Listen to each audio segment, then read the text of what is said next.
I breathe in. I return to awareness.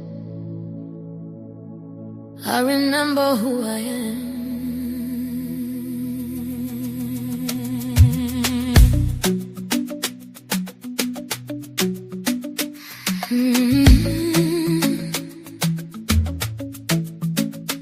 Our source, origin of life within me, rests behind my breathing, in higher awareness, beyond my fear, beyond my ego, beyond confusion. Let your nature awaken in me. Holy is your nature, love without distortion, light without shadow, wisdom without fear. Let your heart rise in me. Let your wisdom move through me. In my thinking, in my breathing, in my living. As it lives in higher awareness, let it live through me.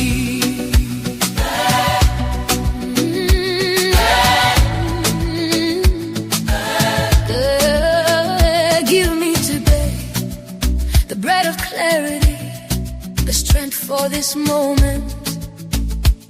Where I miss the mark, I realign. Where others miss the mark, I let them be free. Let no weight remain. Lead me gently away from old patterns, from fear's voice, from ego's pull. When distortion rises, bring me back to truth. When illusion speaks, awaken me. Restore me to wholeness. Yours is the order, yours is the life, the power that sustains me, the glory revealed as a light, that control, not fear, not striving, but alignment, but clarity, but peace, forever and ever, aligned and one. Rise in me. Let your wisdom move through me, in my speaking, my choices, in my living, as it flows in higher awareness, let it flow through me. Rise in me. Let your wisdom move through me. Yours is the power. Rise in me. Yours is the glory. Move through me. Forever embodied, forever free.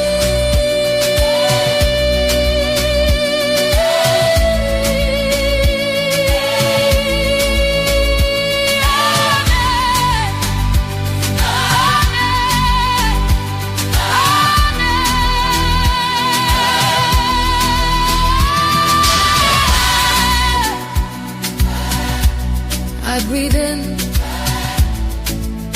I am alive. I breathe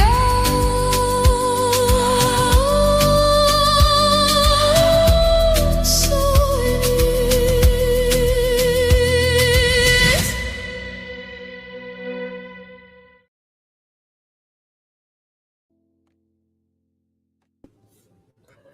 Hello, family.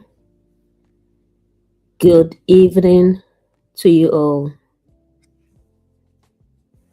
Tonight,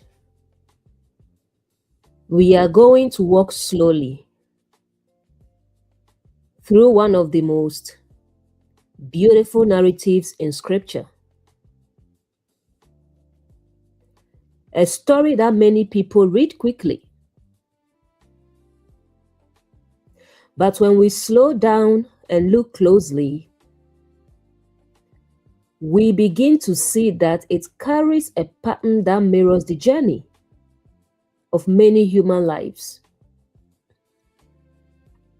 The story of Ruth is not simply about marriage. It is about loss, alignment, diligence, reputation, opportunity, and restoration. And when you understand the pattern in this book, you begin to see that it reflects something deeply familiar about how life unfolds. This story begins in famine and it ends in restoration. It begins with emptiness and it ends with new life. And along the way, we encounter three individuals whose lives become intertwined in a way that reveals a powerful pattern about the human journey. Tonight, we are going to walk slowly through the entire chapter. The book of Ruth has 4 chapters, so we will walk slowly through all 4 chapters, not rushing through it, but listening carefully to the rhythm of the narrative. Because when you understand the structure of this book, you begin to see that it reveals something profound about how life unfolds. So, take a deep breath and let's walk through the story together. Ruth 1, verse 1. Now it came to pass in the days when the judges ruled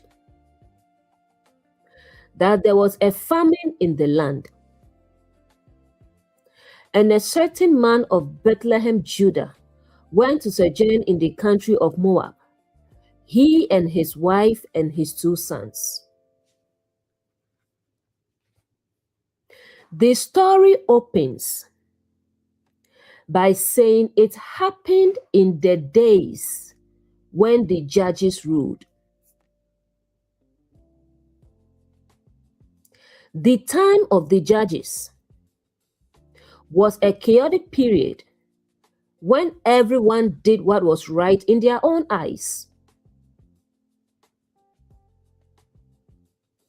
Bethlehem literally means house of bread.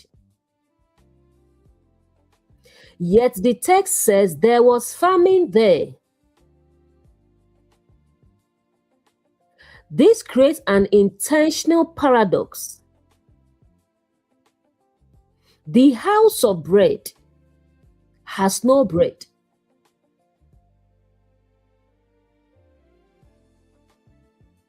Famine often begins the transformation story. Throughout Scripture, famine often marks the beginning of a transition. Examples: Abraham experiences famine and travels to Egypt.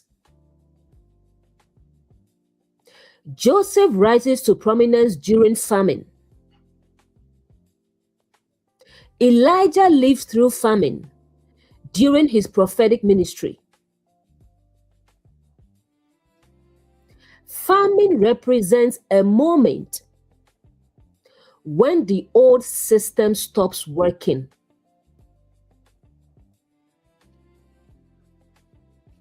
This happens today when systems meant to sustain people stop functioning. Examples: religious institutions losing spiritual nourishment. Industries that once provided jobs collapsing. Organizations that once supported people becoming dysfunctional. The famine in Bethlehem symbolizes systems failing to provide what they were meant to provide. Next line says, and a man from Bethlehem in Judah went to live in the country of Moab with his wife and 2 sons. Naomi's family moves to Moab.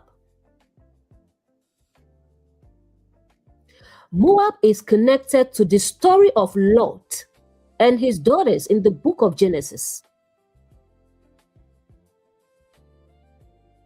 That origin story already carries tension and complexity.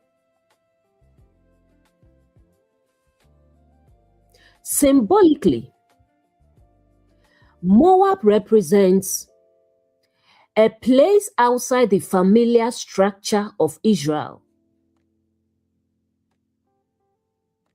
It represents survival in a foreign environment.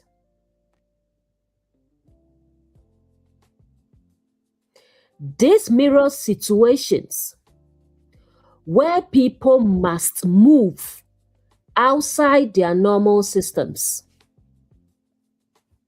Examples: people leaving religious institutions but still seeking spiritual meaning.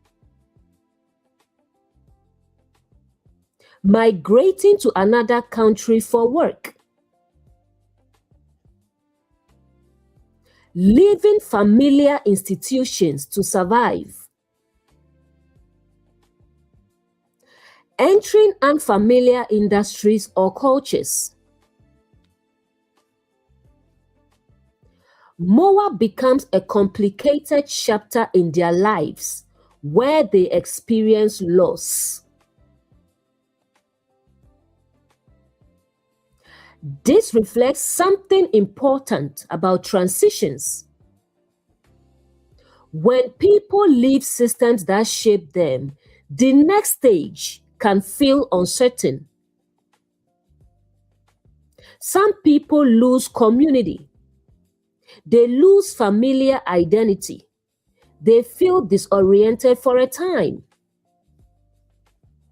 But transitions also open the possibility for new insight and alignment.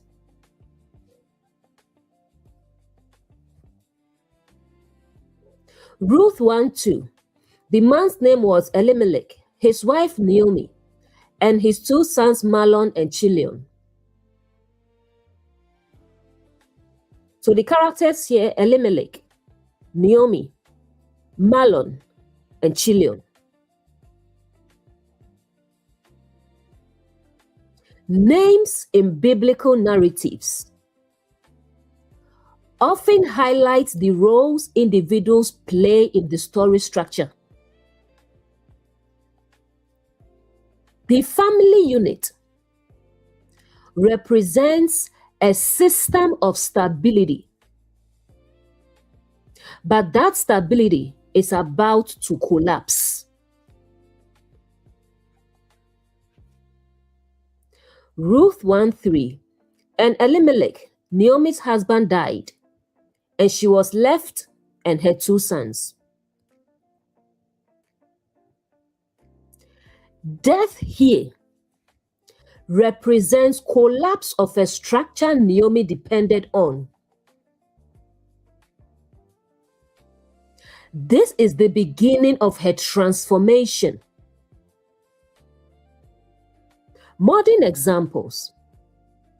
Many awakenings begin with a disruption, divorce, loss of a job, loss of a loved one, collapse of a belief system. The structure holding life together suddenly disappears.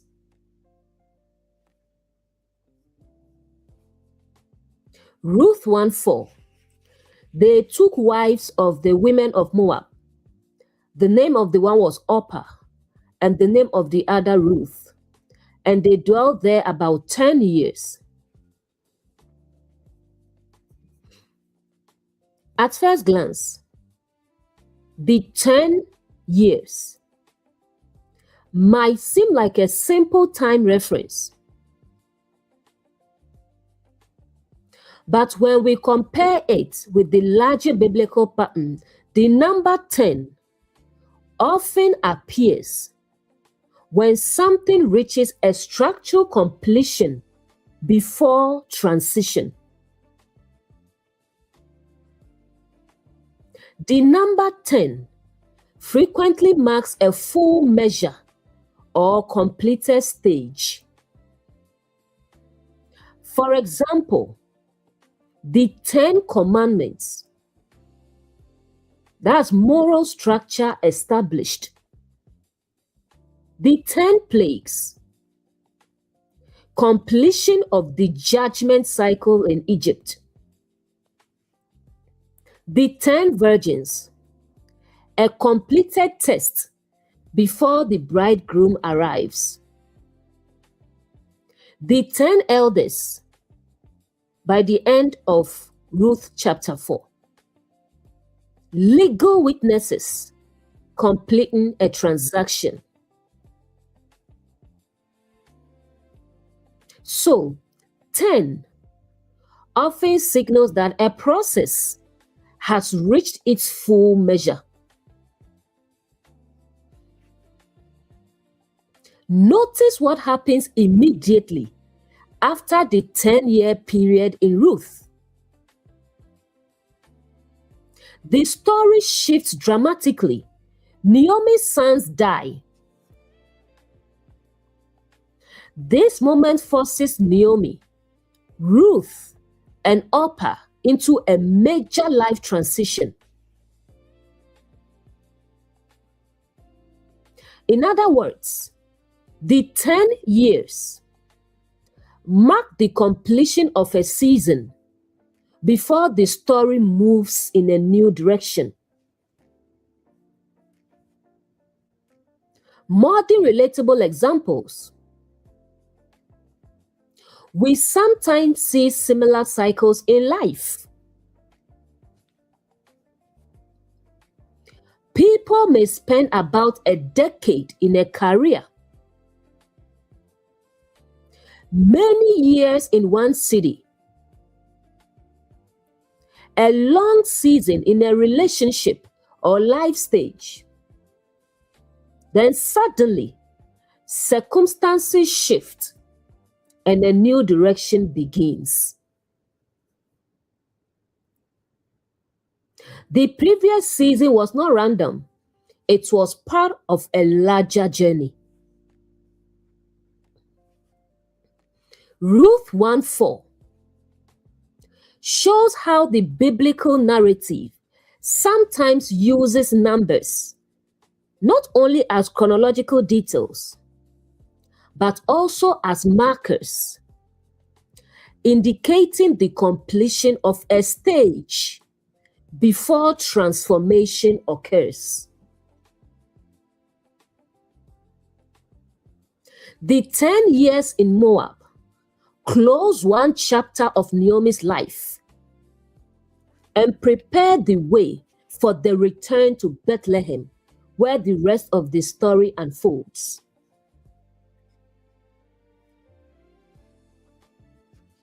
Ruth 1:5. Both Mahlon and Chilion also died, and Naomi was left without her 2 sons and her husband. Naomi loses everything. Symbolically, this is the lowest point in the story. Her structure is completely gone. Husband gone. Sons gone. Inheritance uncertain. Sometimes, transformation requires the collapse of everything we thought defined us. Sometimes, someone may lose identity tied to career, identity tied to marriage, identity tied to religion. Only then does a deeper identity begin to emerge.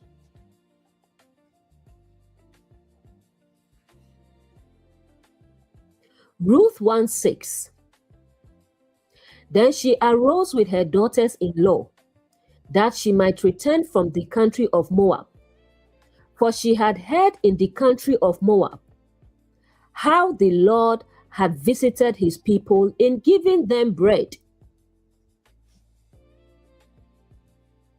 Again,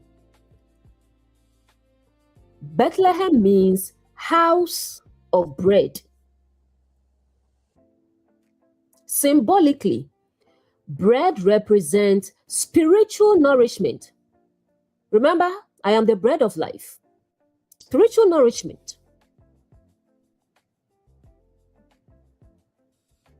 Naomi decides to return to the place where life is being restored.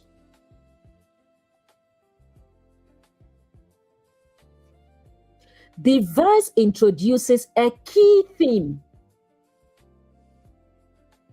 hearing about renewal and deciding to return.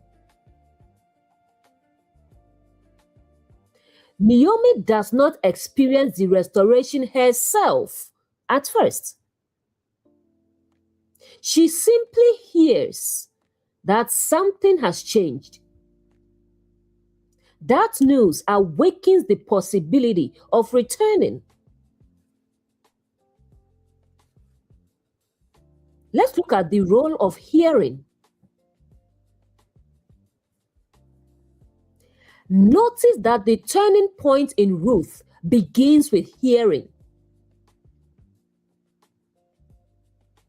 Naomi hears that the famine is over. In many stories of spiritual renewal, a similar moment occurs when someone encounters an idea, message, or perspective that changes how they see things. That moment can open the door to reconsidering a path that was once abandoned. Ruth 1:6 shows how the possibility of renewal can begin with a simple realization that circumstances have changed. Naomi hears that provision has returned to Bethlehem, and that knowledge prompts her decision to return home.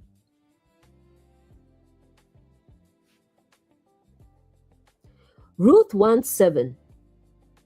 Naomi leaves Moab with her daughters-in-law and begins the journey back to Bethlehem. Structurally, this verse represents the beginning of a transition. Naomi has heard that bread has returned to Bethlehem, so she decides to move toward restoration. But notice something important. The journey begins before the outcome is guaranteed. This is like someone deciding to move back home after a difficult season. Someone deciding to leave a job that no longer works. Someone returning to something meaningful after stepping away. The journey starts with a decision to move.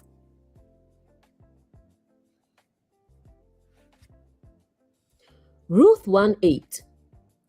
Naomi tells Ruth and Orpah to return to their mother's houses. She blesses them for the kindness they showed to her and her sons. Structurally, Naomi is trying to release them from obligation. She doesn't want them tied to a future that looks uncertain. We see this in real life when someone says, "You don't have to stay because of me. Go build your life. Go live your life. It's the moment where someone recognizes that another person deserves the freedom to choose their own future.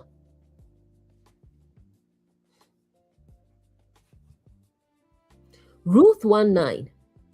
Naomi says she hopes they will find rest in the house of another husband.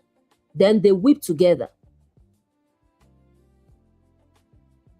Rest here means security and stability. Naomi wants them to have the life she believes she can no longer give them. Parents often do this with their children. They want them to find stability, even if that means going somewhere else.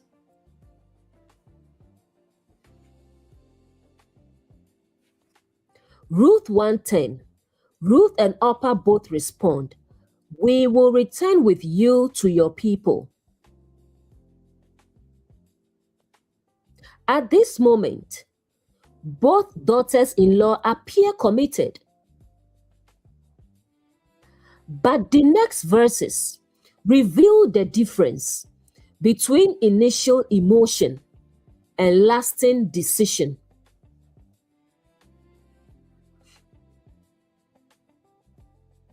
Ruth 1 verse 11 to 12. Naomi explains the reality. She tries to persuade them again. She explains that she has no sons to give them as husbands. Even if she were to marry and have sons, the women would not realistically wait for them to grow. Naomi is presenting the practical reality. She wants them to understand that returning with her offers no clear future.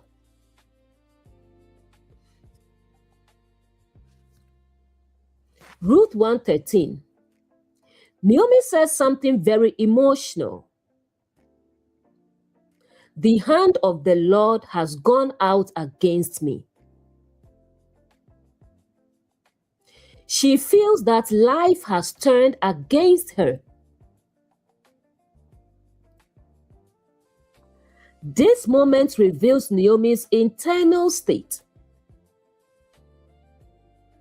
She interprets her suffering as if God has turned against her. And this echoes how people often attribute misfortune to God. God knows why. God knows best. Oh God, why me? People often attribute misfortune to God.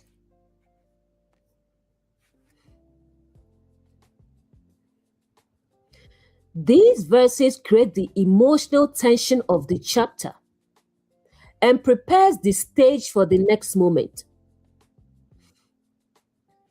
Because immediately after this section, the story reveals the difference between Orpah and Ruth. One returns, one cleaves.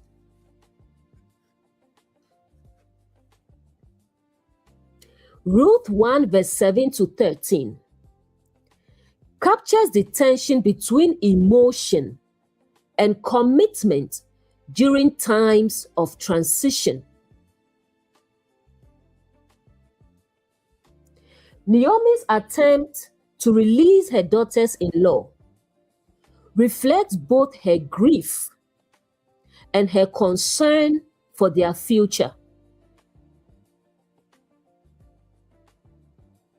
The passage illustrates how moments of uncertainty can reveal the depth of relationships and the choices individuals make when faced with difficult paths.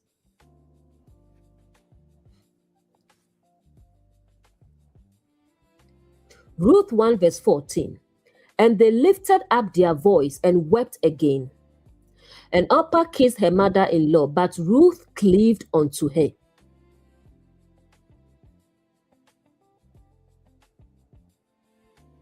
Let's look at the word cleaved. The Hebrew word used for cleave is dabag. It means to cling, to stick, to join permanently, to attach in covenant loyalty. This same word appears in Genesis marriage language. Genesis 2 verse 24. Therefore shall a man leave his father and mother and cleave unto his wife. The structure is identical. Leave, cleave, become one. Ruth's action mirrors the marriage pattern. Look at what happens in Ruth 1. Step 1, leaving. Ruth leaves Moab, her homeland. Step 2, cleaving. She cleaves to Naomi. Step 3, new identity. She enters Naomi's people and God. This mirrors the Genesis covenant pattern. Ruth is essentially forming a covenantal attachment.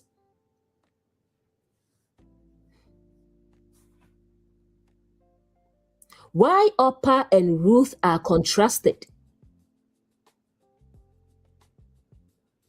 In Hebrew storytelling, names often hint at the inner direction of the character. The meaning of Orpah. The Hebrew root of Orpah is connected to the word oref, meaning back or the back of the neck. So, the name Orpah carries the idea of turning back, facing away, returning to where one came from. Look at what she does in the story. Orpah kissed her mother-in-law goodbye. She returns to Moab, the familiar world she knows. Her name quietly foreshadows her action.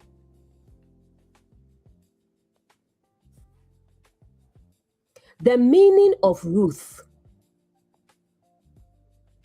The name Ruth is connected to ideas like friendship, loyalty, faithful companion, and devoted attachment. Her defining action is this: Ruth cleaved unto Naomi. She does not turn back. She attaches herself to Naomi's path.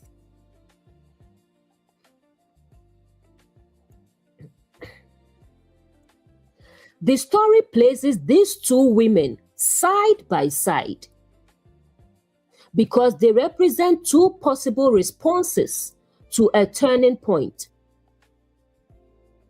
Orpah, whose name means back or turning away, returns to Moab. Ruth, whose name means loyalty or devotion, cleaves to Naomi. The text is not condemning Orpah. Her choice is understandable. But the narrative highlights Ruth because she chooses transformation instead of familiarity.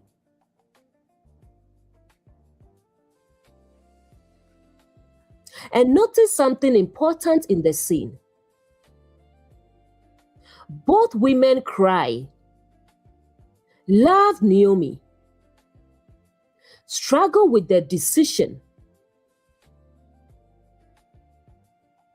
This shows that spiritual turning points are rarely easy. Sometimes people deeply care about each other, but still walk different paths. This scene reflects something many people experience today. Two friends may begin questioning inherited beliefs together. Then different things happen. One person returns to the familiar system because it feels stable. Another person continues searching and walks a completely different path. Both began at the same place, but their responses diverge.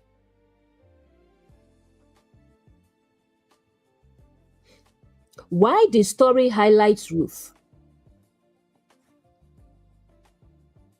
Ruth's decision becomes the turning point of the narrative. Her alignment eventually places her in the lineage of King David and later Jesus Christ.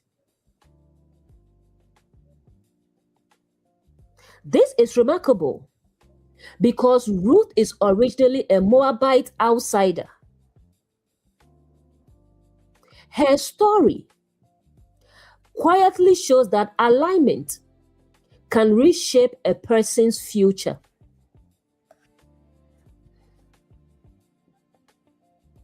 The moment between Orpah and Ruth captures something very human. Life sometimes presents moments where people must decide whether to turn back toward the familiar or move forward into something unknown. The story of Ruth highlights the courage required to cleave to a path that has not yet revealed its full outcome.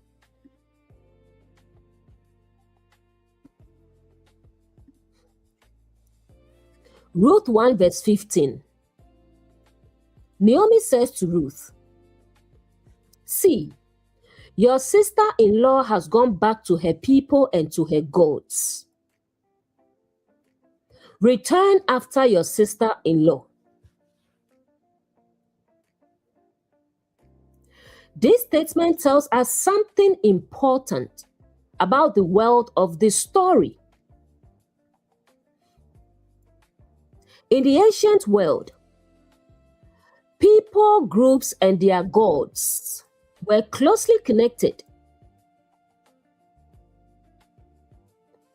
When someone returned to their people, they also returned to the belief system and identity of that community.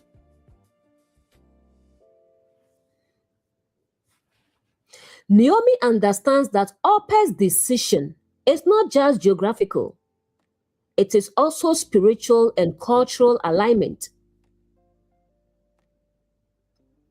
Orpah is returning to the identity she came from.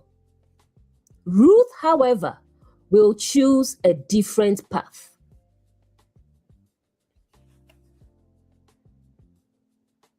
Immediately after Naomi's statement, Ruth makes her famous declaration. She says, "Your people shall be my people, and your God, my God." This moment shows Ruth choosing a new identity and alignment.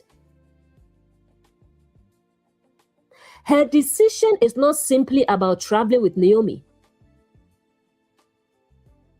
It represents a commitment to share Naomi's community and spiritual orientation.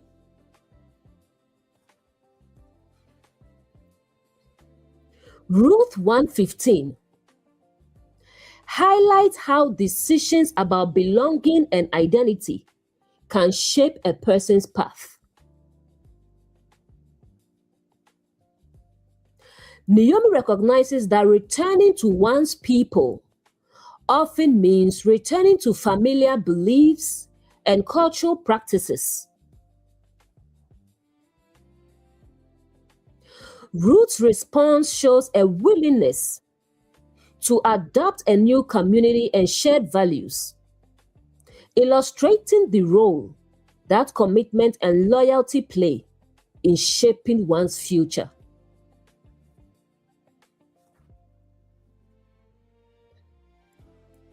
Ruth 1 verse 16 to 18. Ruth says, "Do not urge me to leave you or to turn back from following you. Where you go, I will go, and where you lodge, I will lodge. Your people shall be my people, and your God, my God." This is one of the strongest declarations of loyalty in Scripture. But this decision did not happen in a vacuum. Ruth must have seen something in Naomi. Ruth had lived with Naomi for about 10 years. During that time, she would have observed Naomi's character. The fact that Ruth chooses Naomi's path tells us something important. Naomi must have demonstrated qualities that inspire trust and respect. If Naomi had been harsh, manipulative, or unkind, Ruth likely would not have chosen to follow her into an uncertain future, letting us know that character leaves an impression. Ruth's choice shows how character influences people quietly over time. Naomi did not appear to pressure Ruth into staying. In fact, Naomi repeatedly told Ruth to go back, but Ruth chose to remain. This suggests that Naomi's life had made an impression that words alone could not create.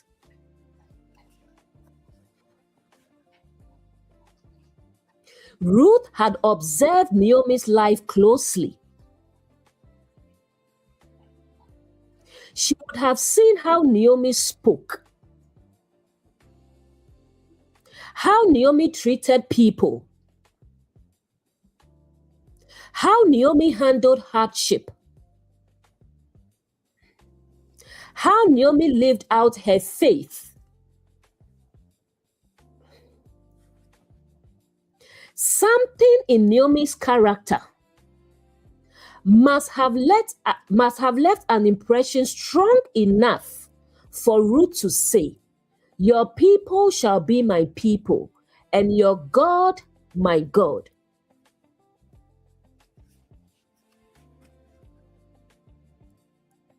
This connects beautifully with what Jesus taught when he said, "Let your light shine before others, that they may see your good works and glorify your Father in heaven." The emphasis is not merely on speaking about truth. It is about living in a way that makes truth visible. When people see integrity, compassion, and faithfulness lived out, It can inspire them to seek the same source of that character.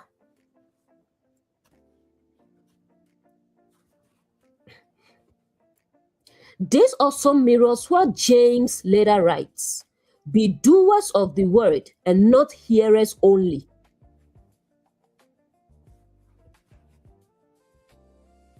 Truth was never meant to remain theoretical or confined to words alone. It is meant to become visible through the way we live, through our character, through our actions. In other words, the word must take on flesh and become something people can see and experience in everyday life. This is exactly what we see in Naomi's life. Ruth did not follow Naomi because of a sermon. She followed Naomi because she witnessed something in Naomi's character over the years. The word became visible in the way Naomi lived. And that living testimony inspired Ruth to say, "Your people shall be my people, and your God my God." When truth becomes embodied in a person's life, it has the power to inspire others in ways that words alone never could.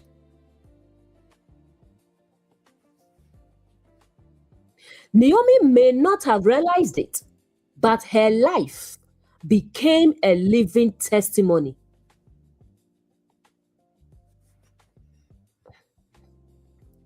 Sometimes, the most powerful influence we have on others is not through arguments or debates. It is through the quiet consistency of how we live.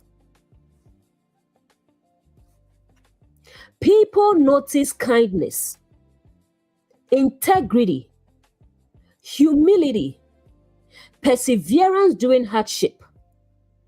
And those qualities can inspire others in ways that words alone cannot. The story of Ruth illustrates how lived character can influence others over time. Ruth's decision to accompany Naomi suggests that Naomi's life had demonstrated values that Ruth found compelling. This aligns with broader biblical teachings that emphasize embodying truth through actions and integrity rather than words alone.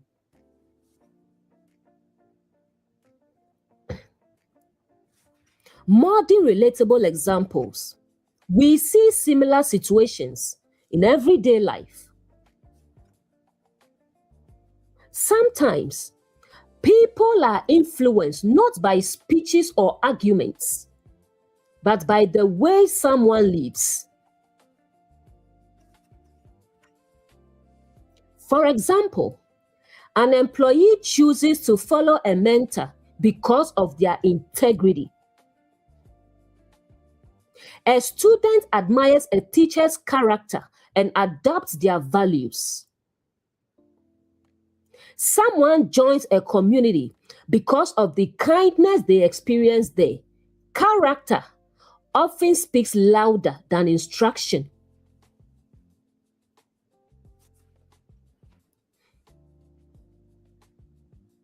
The power of Ruth's decision. Ruth's decision becomes even more remarkable when we consider the risk. By going with Naomi, Ruth is leaving her homeland, her family, her culture, her familiar beliefs. She is stepping into a future that has no guarantees, yet she is willing to do so because she trusts Naomi. Ruth 1 verse 16 to 18 highlights how relationships shaped by kindness, integrity, and respect can inspire deep loyalty. Ruth's decision to accompany Naomi suggests that Naomi's character had made a lasting impression during the years they lived together. The passage illustrates how the way individuals treat others can influence decisions that shape the course of their lives.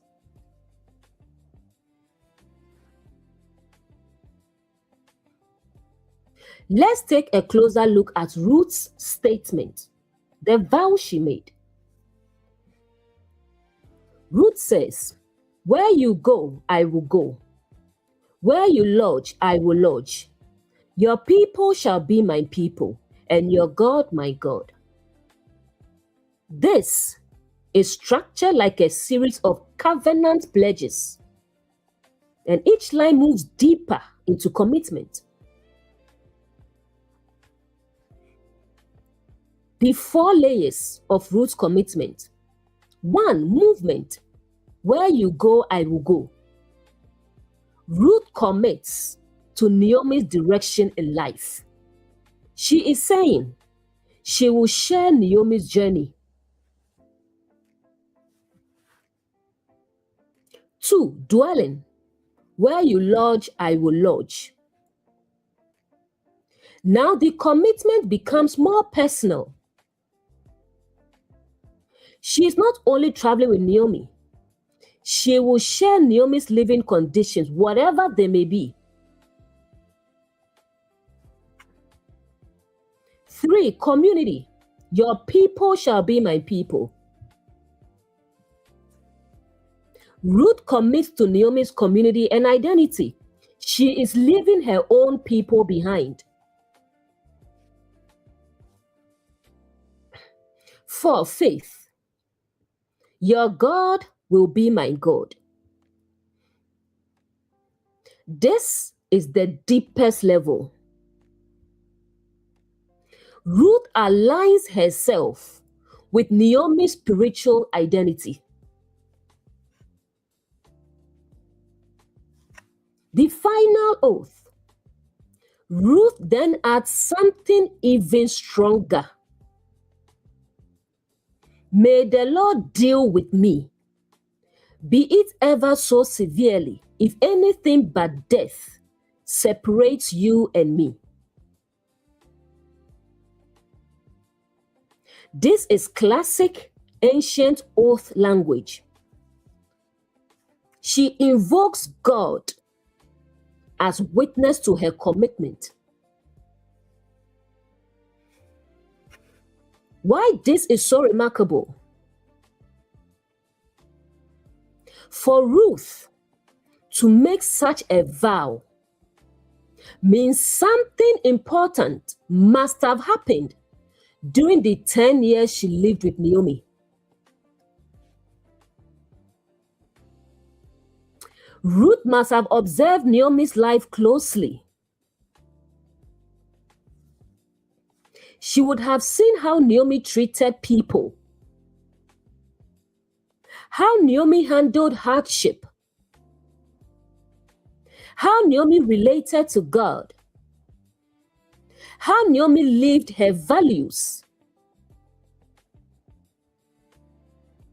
Something about Naomi's life must have left such a deep impression that Ruth was willing to make a covenant level commitment.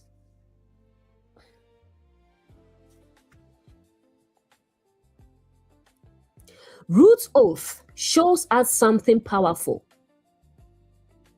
People People are often drawn to God, not first through doctrine, but through the character they witness in someone's life. Naomi did not pressure Ruth. She told her to go back, yet Ruth chose to stay.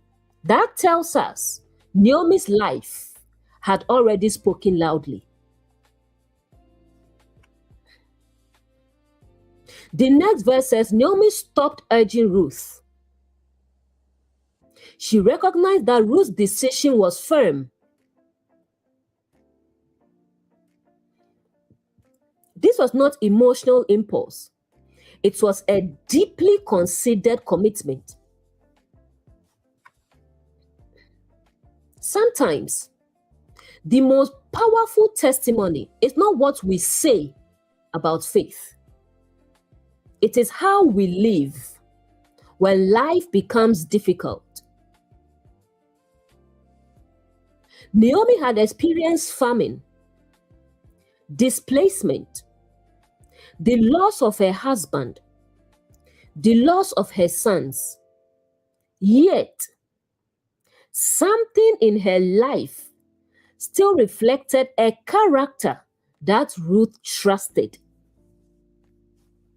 So much so that Ruth was willing to invoke God and bind her future to Naomi's.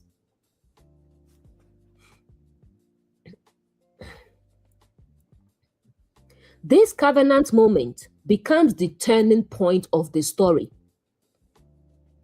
because Ruth's loyalty sets in motion everything that follows. The meeting with Boaz, the redemption of Naomi's family line, and the birth of Obed. What begins as a decision to stay eventually becomes a story of restoration. Verse 19. So, the two of them went on until they came to Bethlehem. Symbolically, the journey toward nourishment begins. They walk together. Transformation often requires community and guidance. Modern example, people often need mentors, guides, or communities when transitioning, like therapists, spiritual mentors, and supportive friendships. Awakening rarely happens in isolation.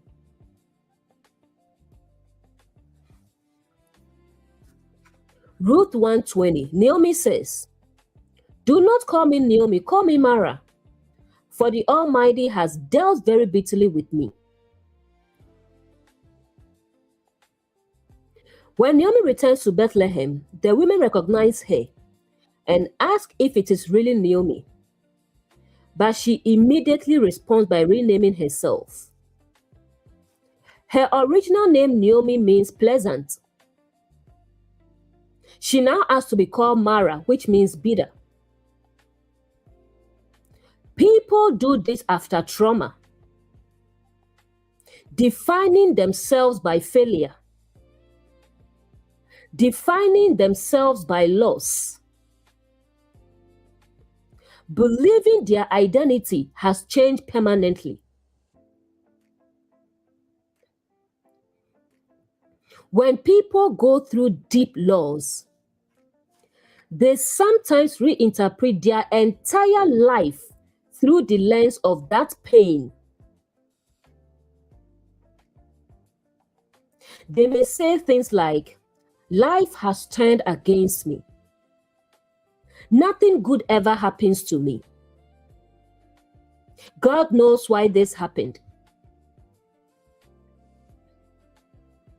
It reflects the emotional weight of grief, not necessarily a theological statement. But the story eventually shows that Naomi's interpretation of her life is not the final chapter. Ruth 121, I went away full, but the Lord has brought me back empty. Why call me Naomi when the Lord has testified against me and the Almighty has afflicted me? This verse is extremely rich because Naomi is interpreting her life story through the lens of loss. Let's break it down. I went away full. Naomi is referring to the moment years earlier when she left Bethlehem with her husband, her two sons, with stability and security. From her perspective, she once had a complete life. Full represents family, provision, identity, and belonging. Modern relatable example. Someone may say, I had everything: a good career, a family, stability, and then everything changed. Many people measure life in terms of before and after a major loss.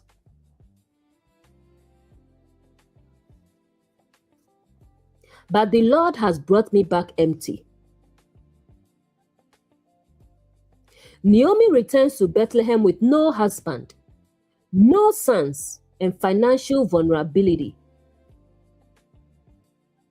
In the ancient world, this was devastating because women often depended on male relatives for protection and economic security.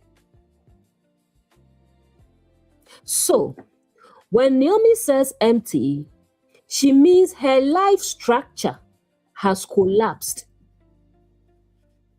People today use similar language. I lost everything. My life fell apart. I'm starting over from nothing. The emotional tone is very similar. The Lord has testified against me. Naomi feels as if the verdict of life has been pronounced against her. In her grief, she interprets her circumstances as though God has ruled against her case.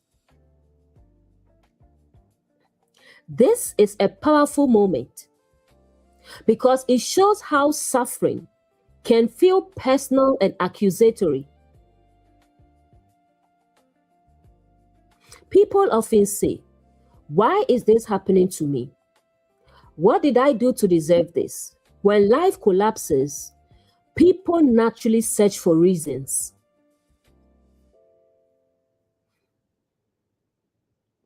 Let's look at Naomi's perspective versus the narrator's perspective. What is important is that Naomi believes this interpretation, but the narrator does not confirm it. The narrator simply records events. Famine occurred.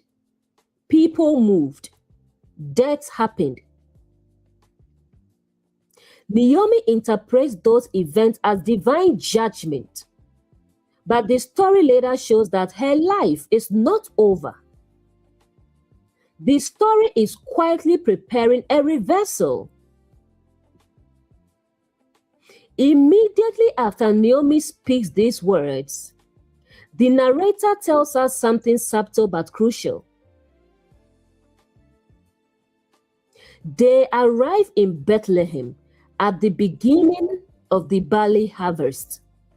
This means, while Naomi feels empty, the season of provision is already beginning.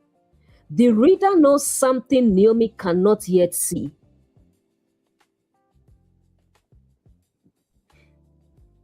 This verse captures a moment many people experience.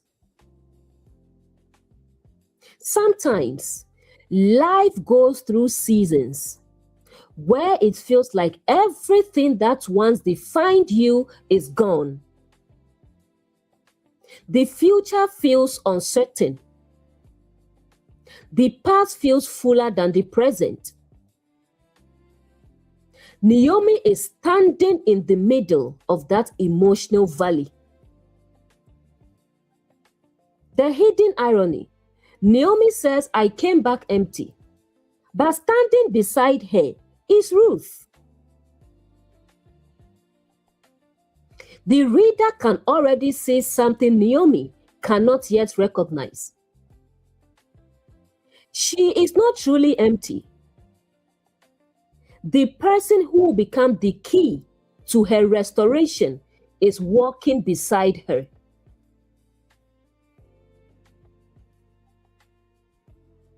The chapter ends with harvest. Ruth 1:22 closes with a small but very important detail. They arrived in Bethlehem at the beginning of barley harvest. This is the opposite of famine. In ancient Israel's agricultural cycle, barley harvest was the earliest harvest. It occurred in early spring. This means the story ends with the beginning of a new agricultural year. Symbolically, barley harvest represents new beginnings. First provision after winter. The first sign that life is returning. Just a verse earlier, Naomi says, I went away full, but the Lord has brought me back empty. She feels that her life story has ended in loss. But the narrator places an important clue in the text. The harvest is beginning. In other words, the story is quietly saying, Naomi believes everything is finished, but the season of restoration is actually starting.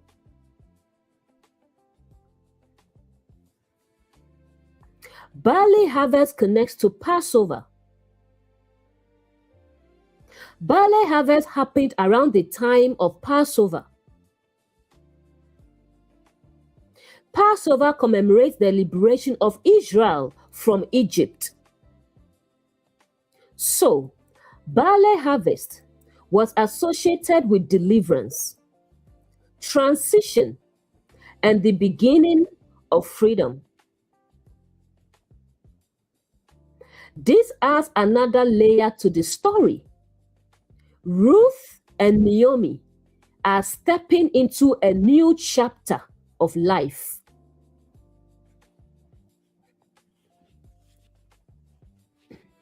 Immediately in Ruth chapter 2, Ruth goes out to work in the fields. There, she encounters Boaz. This meeting happens during the harvest. So, the narrator is preparing the reader for what is about to unfold. The harvest fields become the place where provision appears, relationships form, and restoration begins. The inner message. When read symbolically, the movement from famine to harvest mirrors many human experiences. Many people begin their transformation journey because something in life stops nourishing them. The famine forces movement. But the story quietly promises something. If someone chooses alignment like Ruth did, the journey eventually leads back to a place of harvest. Let's move on to Ruth chapter 2. Ruth 2:1. And Naomi had a kinsman of her husband's, a worthy man of wealth of the family of Elimelech, and his name was Boaz. Let's unpack this verse. A relative of her husband. This tells us that Boaz is connected to Naomi's family line. In ancient Israelite culture, this is extremely important because it connects to the concept of the kinsman redeemer. A kinsman redeemer was someone who could restore family property, protect vulnerable relatives, and preserve a family lineage. So, the introduction of Boaz signals that a path of restoration already exists even before Ruth meets him. A worthy man. The phrase translated worthy man comes from the Hebrew word gibor chayil, which can mean honorable, capable, wealthy, respected. It describes someone who has both character and influence. This signals to the reader that Boaz is not just another farmer. He is someone with authority and integrity.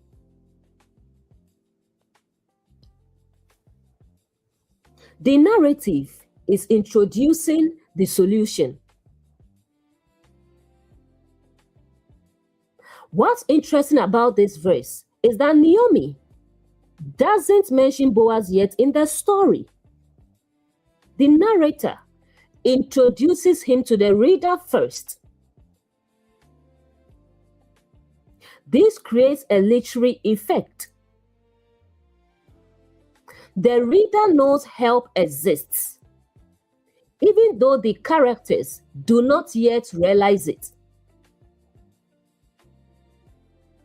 So, while Naomi feels empty and hopeless, the story quietly reveals that restoration is already nearby. The meaning of Boaz's name. The name Boaz likely means strength, or in him is strength. That meaning fits the role he will play in the story.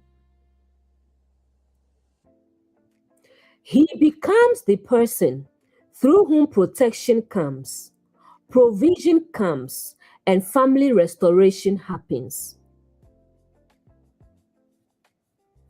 A modern relatable pattern. Sometimes in life, people feel like Naomi. Everything has collapsed. The future seems uncertain. They believe they are returning empty. Yet, unseen possibilities may already exist around them. For example, someone who loses a job may eventually discover a career path they never considered. Someone who experiences personal loss may later encounter relationships or opportunities that reshape their life. Often, the solution exists before the person realizes it.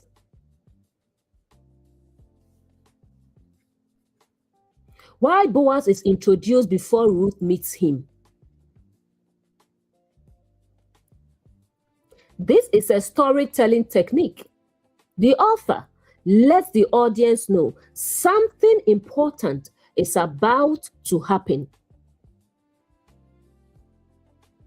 So, when Ruth later walks into a field in verse 3 and encounters Boaz, the reader recognizes the significance of that moment immediately. The story is quietly moving toward restoration. Chapter 1 ended with grief. loss, and Naomi feeling empty. Chapter 2 begins by introducing the person through whom restoration will come. That transition signals that this story is now moving from loss to provision, emptiness to restoration, famine to harvest. Many people have experienced something similar. Someone loses a job and initially feels like Naomi, my life is falling apart. Everything I worked for is gone. But that disruption forces them to reconsider their direction. Some people then discover possibilities they never considered before. Examples include starting a business, becoming independent consultants, building creative ventures, becoming entrepreneurs. What once felt like loss becomes the doorway to new autonomy. Many people later say, if I had never lost that job, I would never have built what I have today. So the loss eventually becomes a blessing.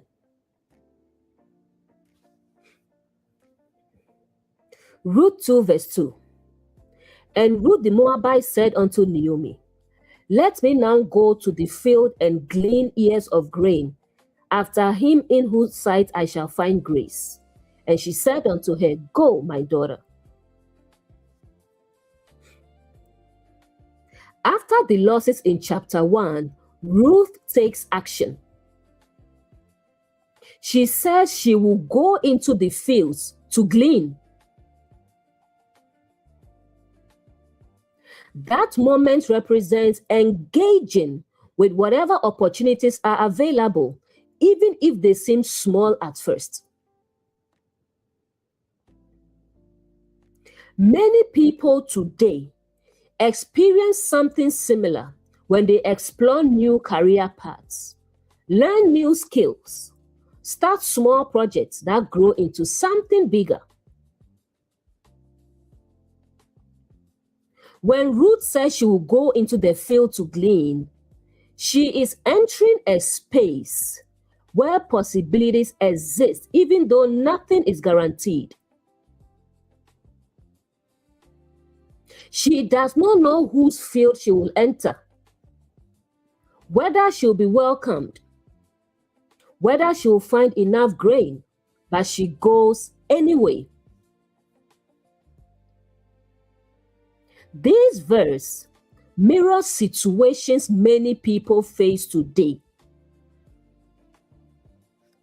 Someone might think, I will try this opportunity and see if someone is willing to give me a chance. Examples include applying for jobs or contracts, pitching a business idea, starting freelance work, sharing creative work publicly. People often step forward, hoping to find favor with someone who recognizes their effort.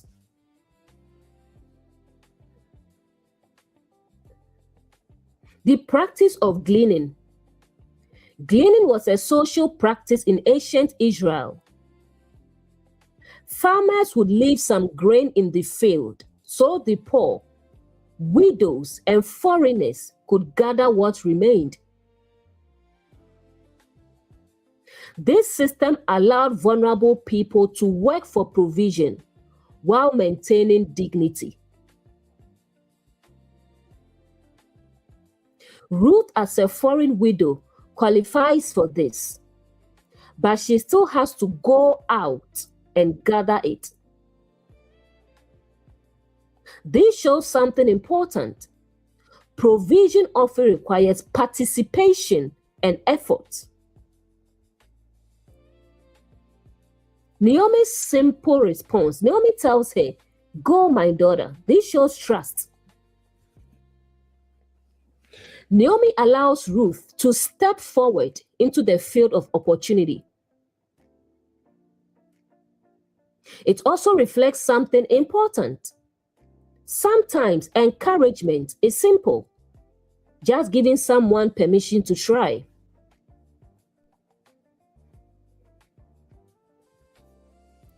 The story is quietly setting up the encounter. The reader already knows that from the previous verse, Boaz exists. Now Ruth is entering the fields. The stage is being set for the meeting that will change everything. Ruth 2:3, and she went and came and gleaned in the field after the reapers, and her chance happened to light on a part of the field belonging unto Boaz, who was of the family of Elimelech. Let's unpack the key elements. She went. This small phrase is important. Ruth acted. She stepped out of the house and entered the fields. Nothing in the story happens until she moves. Opportunity often appears after someone steps into the field of possibility. Her chance happened. This phrase is fascinating. The narrator is using language that sounds like coincidence. But the reader already knows something Ruth does not yet know. The field belongs to Boaz. So, what appears accidental actually becomes the turning point of the story.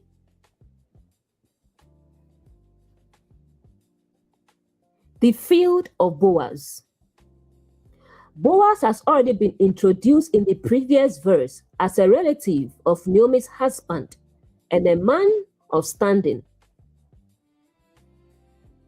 This means Ruth unknowingly walks into the field of someone connected to Naomi's family line. From that moment, the path of restoration begins.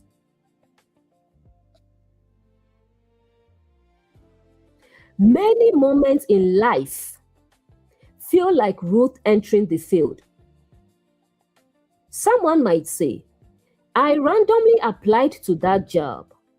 I happened to meet that person. I almost didn't go to that event. Yet, those moments sometimes become the very encounters that shape the future. Modern examples of entering the field. Someone might apply to multiple jobs, hoping someone will respond. Send proposals to companies seeking contracts. Launch a business, not knowing who the first client will be. Attend a networking event, hoping to meet the right person. Each attempt is like stepping into another field. Sometimes the field that changes everything is the one we almost didn't enter. The deeper message: Ruth did not know where the field would lead. She only knew she needed to step into the place where provision might exist. That simple step placed her in the path of the person who would ultimately change her future. Ruth 2 verse 4, and behold, Boaz came from Bethlehem and said to the reapers, the Lord be with you. And they answered him, the Lord bless you. Let's break down what's happening here. Boaz came from Bethlehem. Bethlehem means house of bread.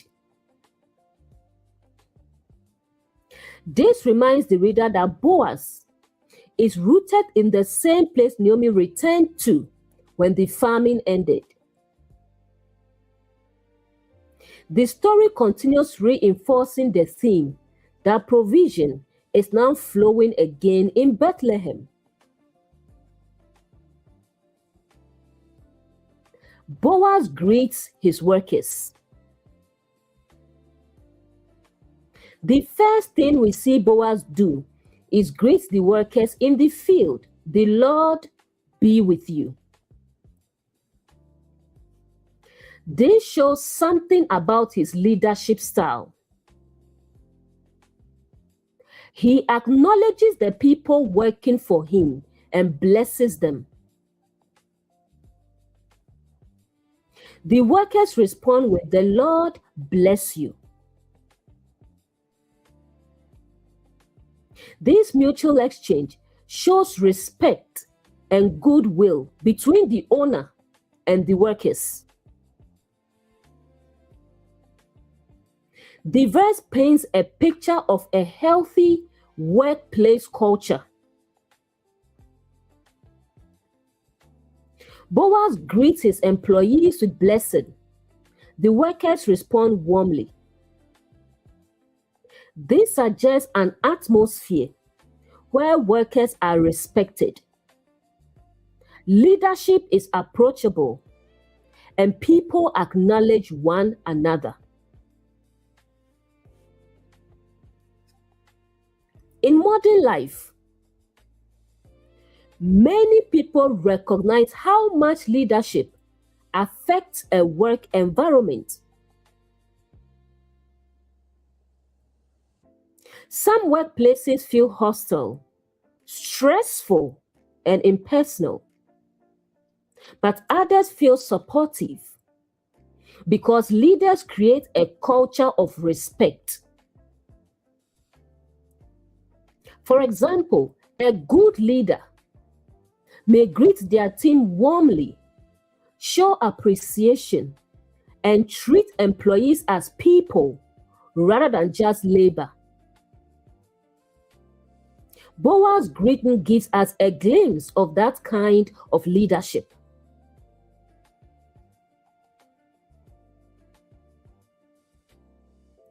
The field environment matters.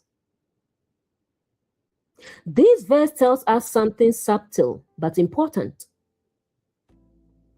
Ruth has entered a field owned by a good man. The narrative is revealing that Boaz is not harsh, exploitative, or indifferent. Instead, he appears to be respectful, spiritually aware, and attentive to the people working under him. This prepares the reader for why Ruth will later receive protection and kindness there. Ruth 2 verse 5. Then Boaz said unto his servant that was set over the reapers, "Whose young woman is this?" Let's unpack why this question matters. Up until this moment, Ruth is simply another person gleaning in the field. But Boaz's attention suddenly focuses on her. This moment represents recognition. Ruth had already taken initiative by going into the field. But now, someone with influence notices her presence. Whose young woman is this? This question sounds strange. But today, it's like asking, who is she? Who is this person? But in the ancient world, identity was often connected to family or household affiliation. So, When Boaz asks whose, he is asking, which family does she belong to? Who is responsible for her? What is her story? This was about understanding her background and protection. The answer Boaz is about to receive will reveal the truth that Ruth is a Moabite, a widow, and connected to Naomi. This makes Ruth someone who would normally be very vulnerable in that society. Yet, Boaz does not react with suspicion or hostility. Instead, he becomes curious. This verse shows a pattern we often see in life. Someone may work quietly and faithfully in the field, whatever that field may be. Then one day, someone notices.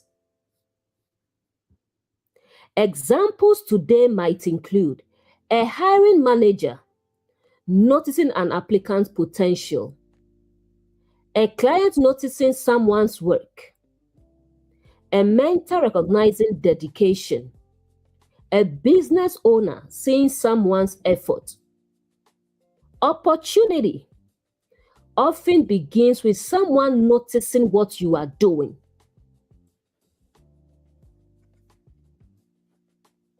Recognition through diligence. Ruth did not enter the field trying to draw attention to herself. She simply came to work.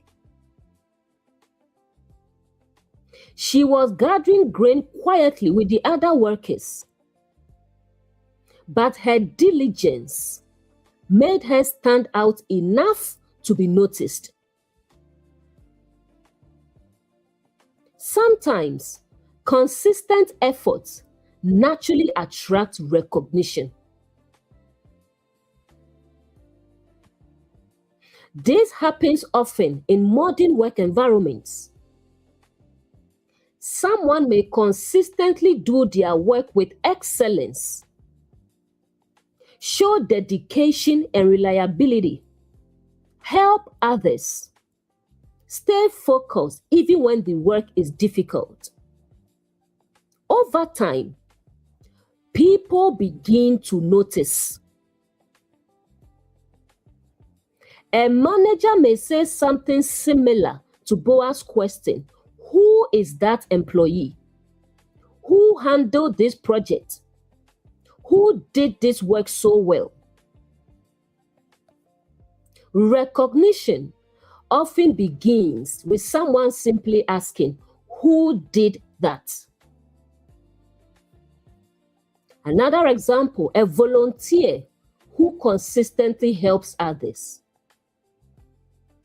A community member who serves faithfully. Someone quietly building a business or skill. Eventually, someone notices and asks, who is this person?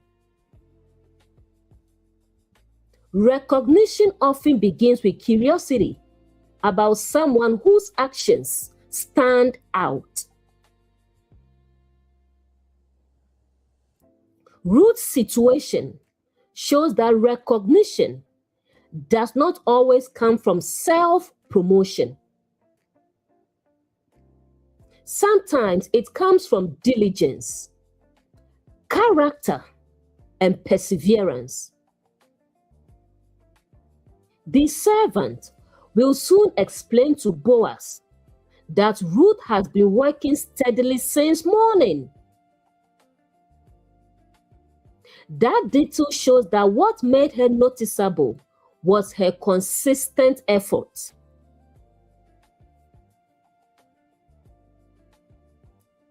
Ruth 2 verse 6 to 7. And the servant that was set over the reapers answered and said, it is the Moabite woman that came back with Naomi out of the country of Moab. And she said, I pray you, Let me glean and gather after the reapers among the sheaves. So she came and had continued even from the morning until now, that she tarried a little in the house. Let's break this verse down. The Moabite woman. The servant identifies Ruth first by her background. She is described as the Moabite woman. This reminds us that Ruth is a foreigner, a widow, someone with little social protection. Yet, despite those disadvantages, her character and work ethic are becoming visible.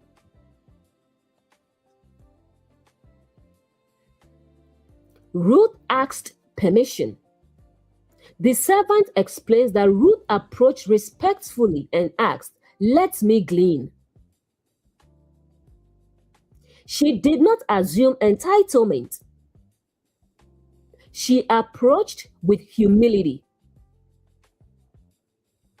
This shows something about her attitude. Respectful, willing to work, and grateful for opportunity.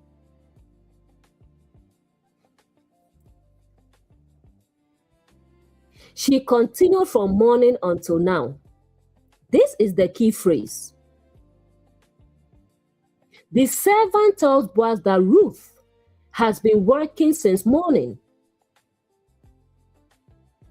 This means she has been gathering grain, walking behind the reapers, bending down repeatedly to collect leftover stalks. Gleaning was physically demanding work. Her effort did not go unnoticed.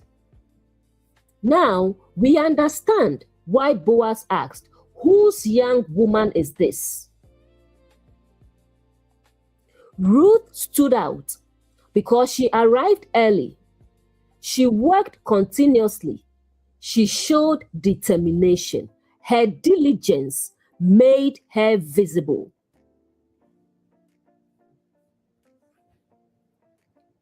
In many workplaces, people become noticeable because of consistent effort. Examples include an employee who works diligently on projects, a freelancer who consistently delivers quality work, a contractor who shows reliability, a team member who supports others and stays committed. Eventually, someone notices and asks, "Who is that person?"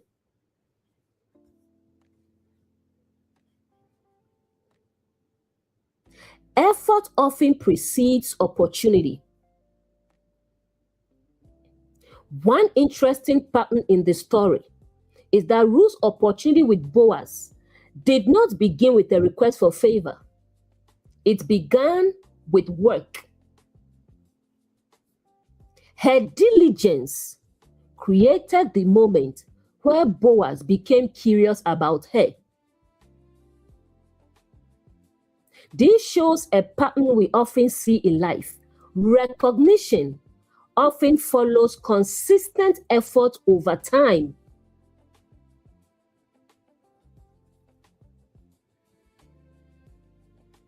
Ruth's character is already known.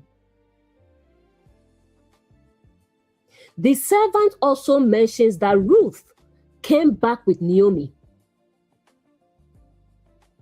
This means Ruth already had a reputation forming in the community. People knew that she had left her homeland, supported Naomi, chosen loyalty despite hardship. Her actions were already being talked about. The story is moving toward favor. At this point in the narrative, Ruth has entered the field. She has worked diligently. Boaz has noticed her. The servant has explained her story. Now, Boaz is about to speak directly to Ruth.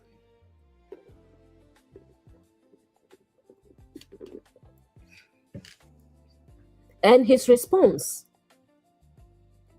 will reveal something remarkable about kindness, protection, and generosity.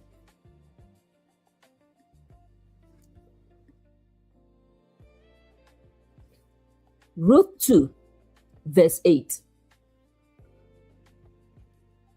Then said Boaz unto Ruth, Hearest thou not, my daughter? Go not to glean in another field, neither go from here, but stay here close by my young women. Let's unpack what Boaz is doing here. My daughter, Boaz addresses Ruth respectfully and protectively. Calling her my daughter reflects a tone of care and responsibility rather than authority or control. This signals that Boaz is positioning himself as someone who will look out for her safety. In the ancient world, a woman gleaning alone in fields could be vulnerable to harassment or exploitation. Boaz's words indicate that he intends to create a safe environment for her. Do not go to another field. This instruction is important.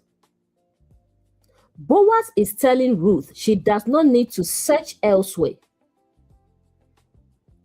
She has found a place where she can safely gather what she needs. Symbolically, it shows that the search for provision has led her to the right field. Stay close by my young women. Boaz instructs Ruth to stay near the women working in his field. This serves two purposes. One, protection. Being part of a group makes her safer. Two, belonging. She is being included rather than treated as an outsider. For someone who arrived as a foreign widow, this invitation signals acceptance into the community of workers. A modern parallel. This moment resembles situations today where someone is recognized for their effort and then given an opportunity. For example, a manager noticing a hard-working employee and offering them a stable position. A client inviting a freelancer to continue working on future projects. A mentor telling someone, stay with this team, you belong here. Instead of constantly searching for opportunities everywhere, someone finally encounters a place where their effort is recognized and supported. Earlier in the story, Ruth entered the field. Boaz noticed her. The servant explained her diligence. Now, that recognition is turning into favor and protection. Boaz is essentially saying, you don't need to struggle alone here. The deeper message. Ruth came to the field, hoping to gather leftover grain. But her diligence, character, and courage have led her into a place where someone with influence is now saying, "You can stay here." Sometimes the moment of breakthrough happens when someone moves from searching everywhere to finding a place where their work and character are truly recognized. Someone may begin working with a client on a small task or short contract.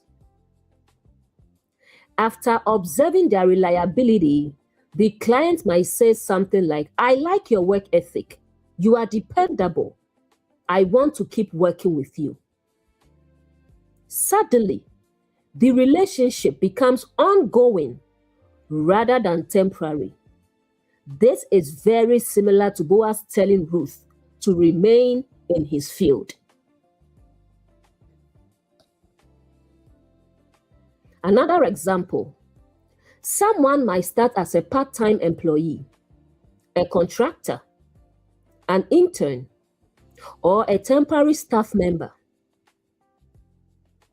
Over time, their consistency and attitude stand out. Eventually, a manager might say, "We want to bring you on full-time. You've proven yourself. Stay with us." Just like Ruth, the person moved from uncertain opportunity to stable belonging.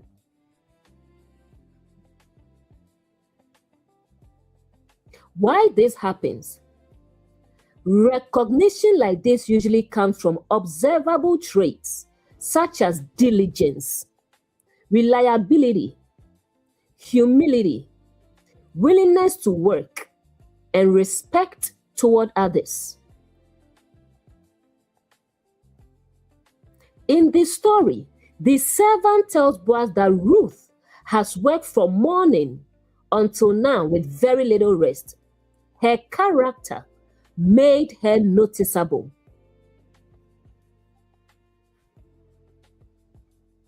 Ruth didn't enter the field demanding a permanent place. She simply came ready to work. But her diligence and character created the conditions where someone with influence said, "Stay here." Sometimes that is how opportunity grows, from a small beginning to something lasting.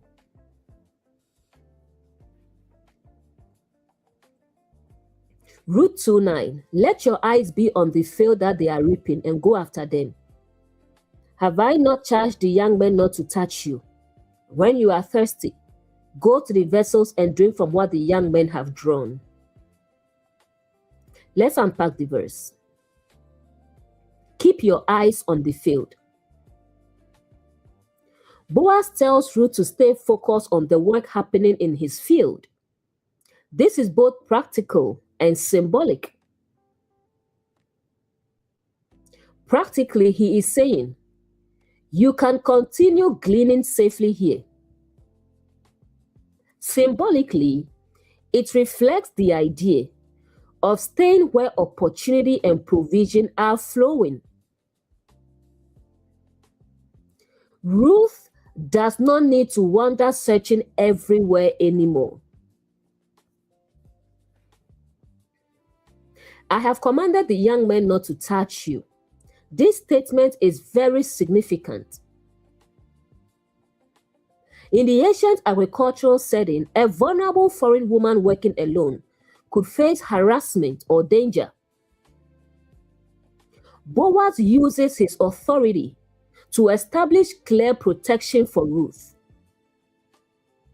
He instructs the men working for him, she is not to be harmed or mistreated. This shows Boaz acting as a responsible leader who protects the vulnerable.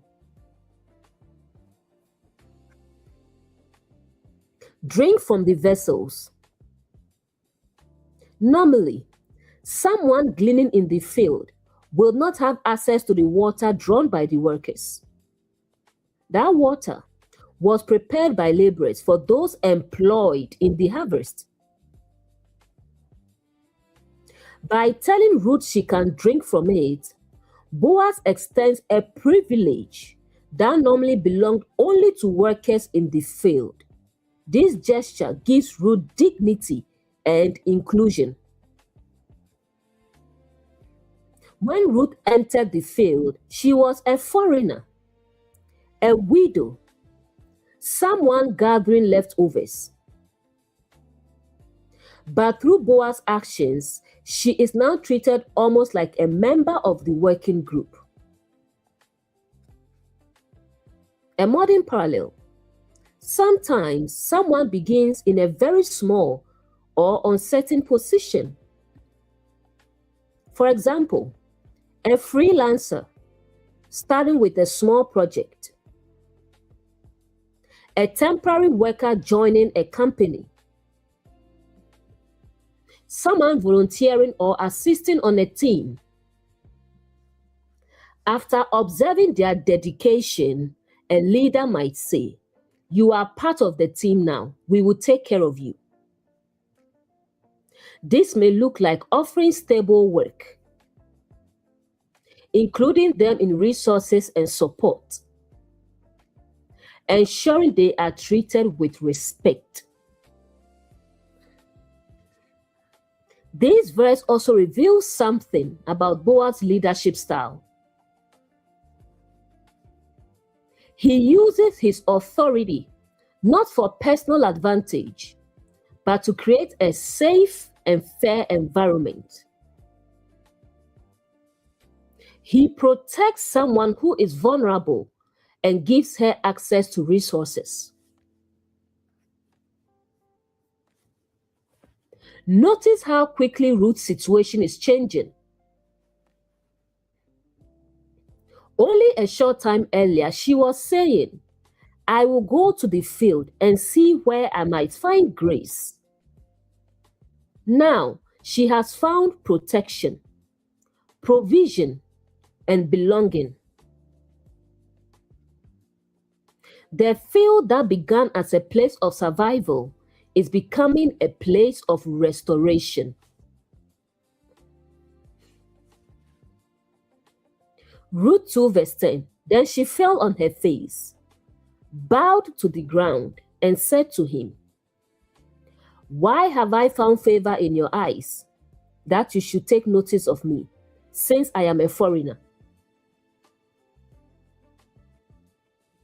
Let's unpack what Ruth is expressing here. The verse says Ruth falls on her face and bows to the ground. This posture reflects deep gratitude and humility. She is genuinely surprised by the kindness she is receiving. Remember, when Ruth entered the field, she expected only to gather leftover grain. She did not expect protection, personal attention from the owner, access to water, and inclusion among the workers.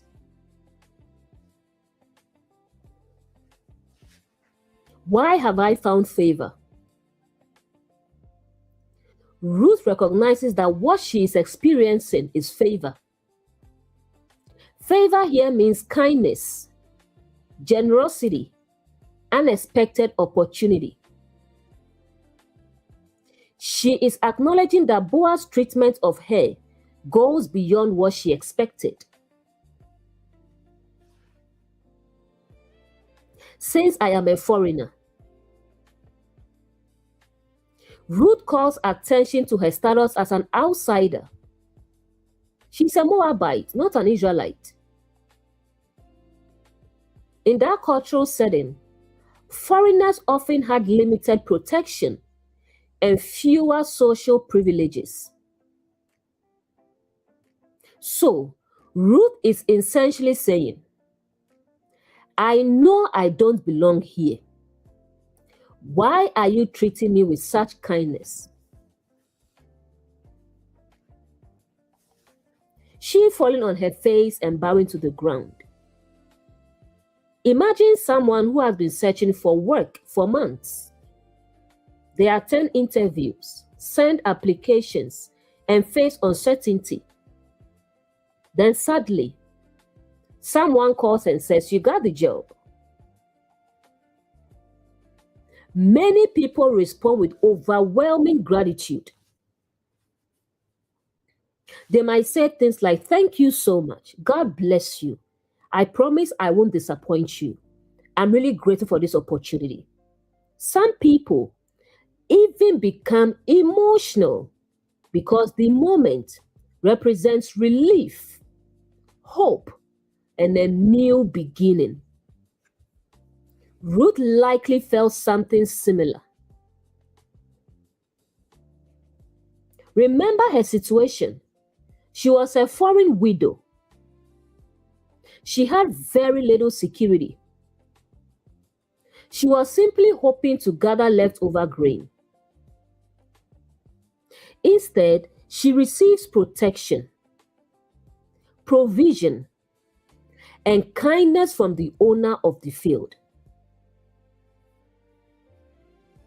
That kind of unexpected generosity can create a moment where someone feels deeply overwhelmed with gratitude, and that is why she falls on her face and bows to the ground. She does not act entitled. Instead, she asks, why have I found favor in your eyes?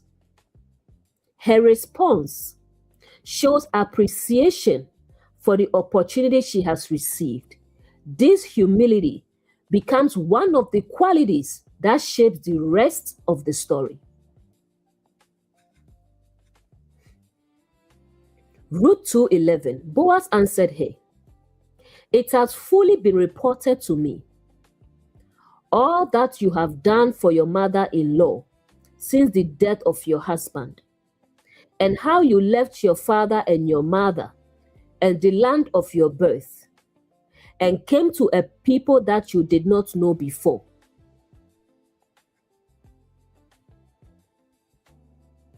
Let's break down what Boaz is saying. Ruth 2:11 can easily be compared to what we would today call a reference check or reputation check. Boaz says, it has been fully reported to me all that you have done. That phrase suggests that Boaz already had information about Ruth's character and actions before he even spoke to her. A reputation check. In many communities, especially small ones, people learn about others through word of mouth. Someone might say, I heard about how you helped Naomi. People have been talking about your loyalty. In modern terms, this is similar to checking someone's background or references.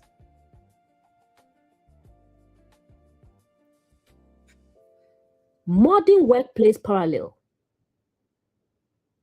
When companies consider hiring someone, they often look at past work experience,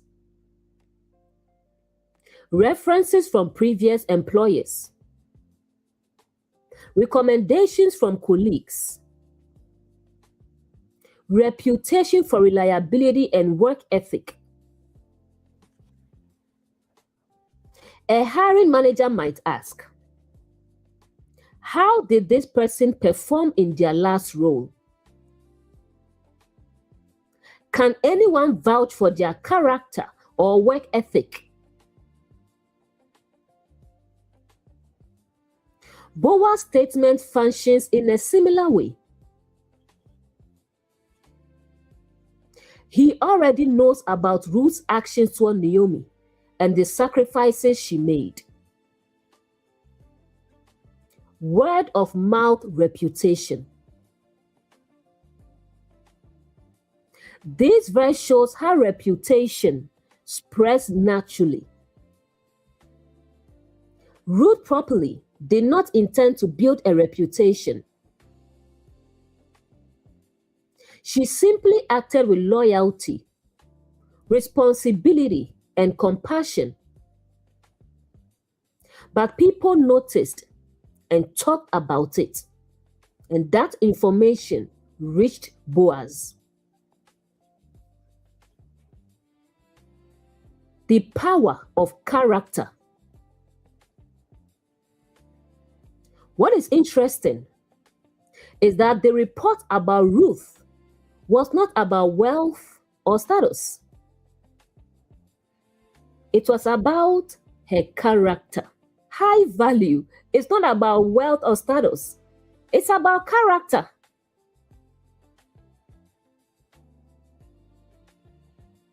The report about Ruth was about her character, how she treated Naomi, how she left her homeland, how she embraced a new community. These actions formed the basis of her reputation. Sometimes opportunities appear because someone says, "I've heard good things about you." Someone recommended you. Your work has been spoken of highly. In many fields, referrals and recommendations can open doors. Boaz's knowledge of Ruth's reputation explains why he responds with such kindness and respect. He is not just reacting to what he sees in the field that day. He is responding to a story about her character that he has already heard.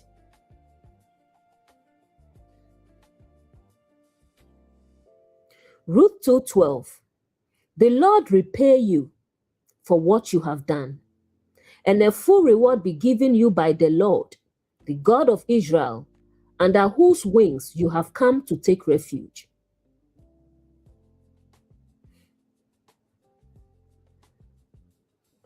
The Lord repay you. Boaz acknowledges Ruth's actions. He recognizes her loyalty to Naomi, her courage in leaving her homeland, and her willingness to work and support her family. He expresses hope that she'll receive a reward for her character and sacrifice. Interestingly, this story will show that Boaz himself becomes part of that reward.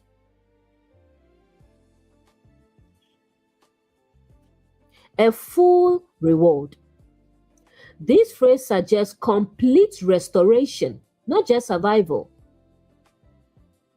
At this moment, Ruth is simply trying to gather enough food for the day. But Boaz's blessing hints that something much larger may unfold in her life.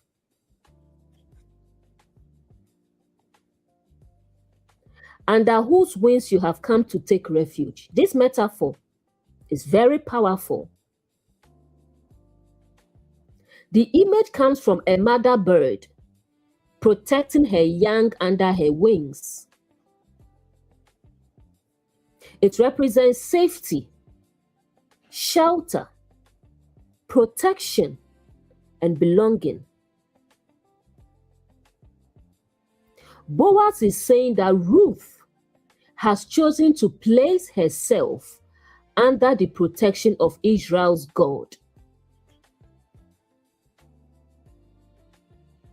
Remember, Ruth's earlier declaration to Naomi, "Your people will be my people, and your God my God."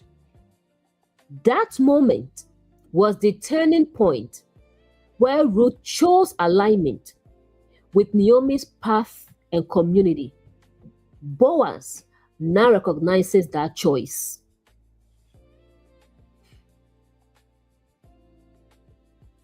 This echoes a theme repeated throughout Proverbs. For example, Proverbs teaches that diligence produces increase, while laziness leads to lack. The wisdom literature recognizes something practical about life. Consistent effort tends to build trust.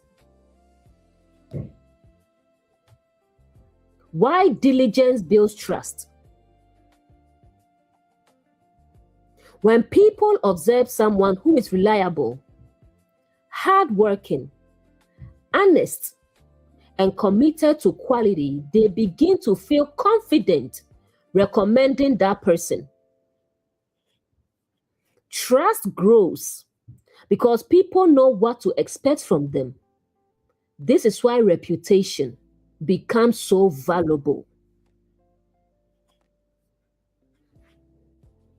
Modern examples: a freelancer who consistently delivers excellent work gains repeat clients. An employee known for diligence receives promotions.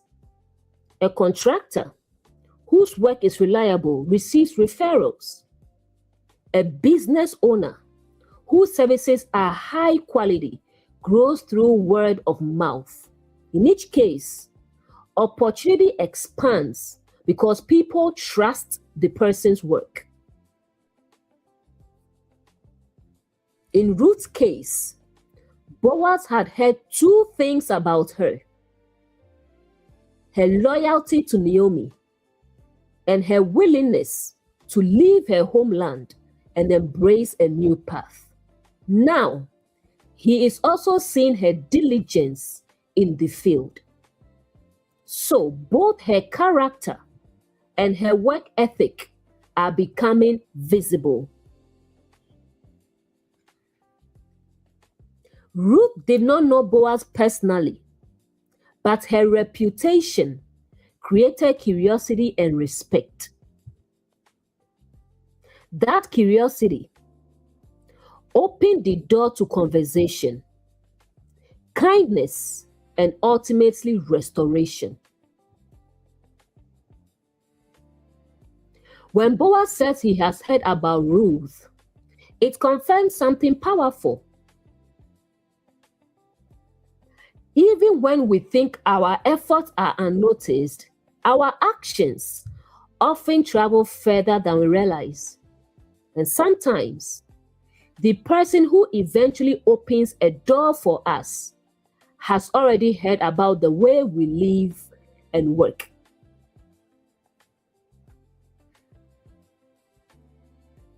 Ruth 2 verse 13, then she said, "Let me find favor in your sight, my Lord, for you have comforted me and spoken kindly to your servant, though I am not like one of your servant girls." Let me find favor. Ruth expresses appreciation for the kindness she has received. She recognizes that Boaz has treated her generously and hopes to remain in that favor.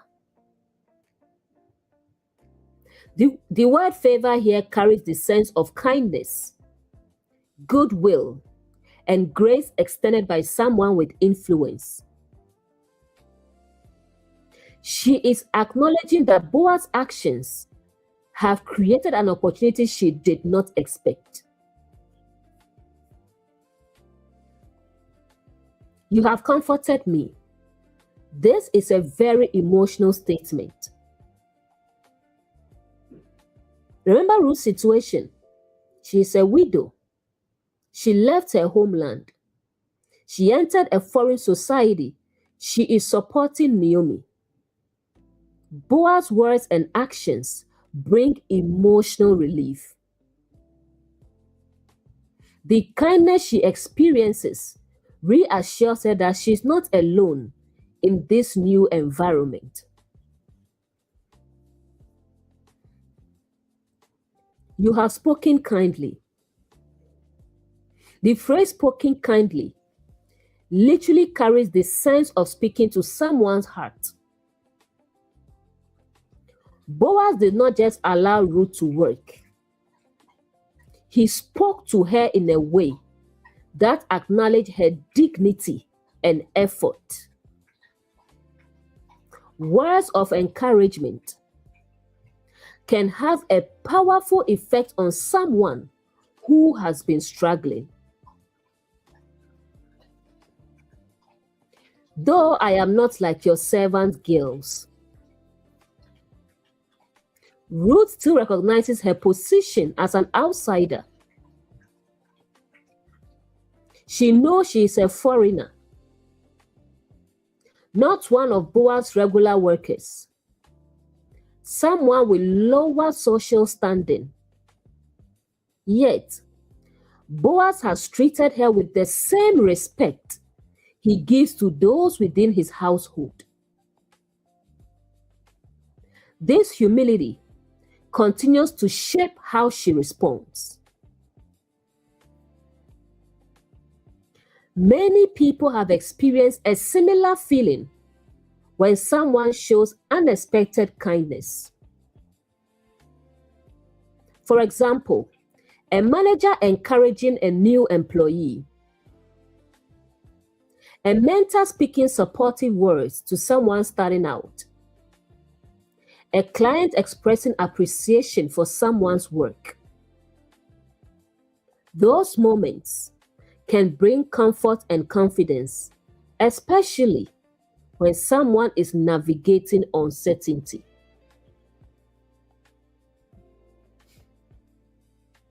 The larger narrative, what began as Ruth simply trying to gather grain, has now become something much more meaningful. She has found protection, kindness, encouragement, and belonging. These moments prepare the way for the deeper developments that will unfold later in the story. Ruth 2 verse 14. At mealtime, Boaz said to her, "Come here and eat some bread, and dip your morsel in the vinegar." So she sat beside the reapers, and he passed to her roasted grain. She ate and was satisfied, and had some left over. Ruth is invited to the table. This is a significant moment. Earlier, Ruth was simply a gleaner gathering leftovers in the field. Now, Boaz invites her to eat with the workers. Sharing a meal represents acceptance, inclusion, hospitality. Ruth is no longer treated as a distant outsider. She is welcomed into the circle of people eating together. She ate and was satisfied. The verse says Ruth not only ate, but was satisfied and even had food left over. This shows abundance replacing the earlier uncertainty she felt when she entered the field.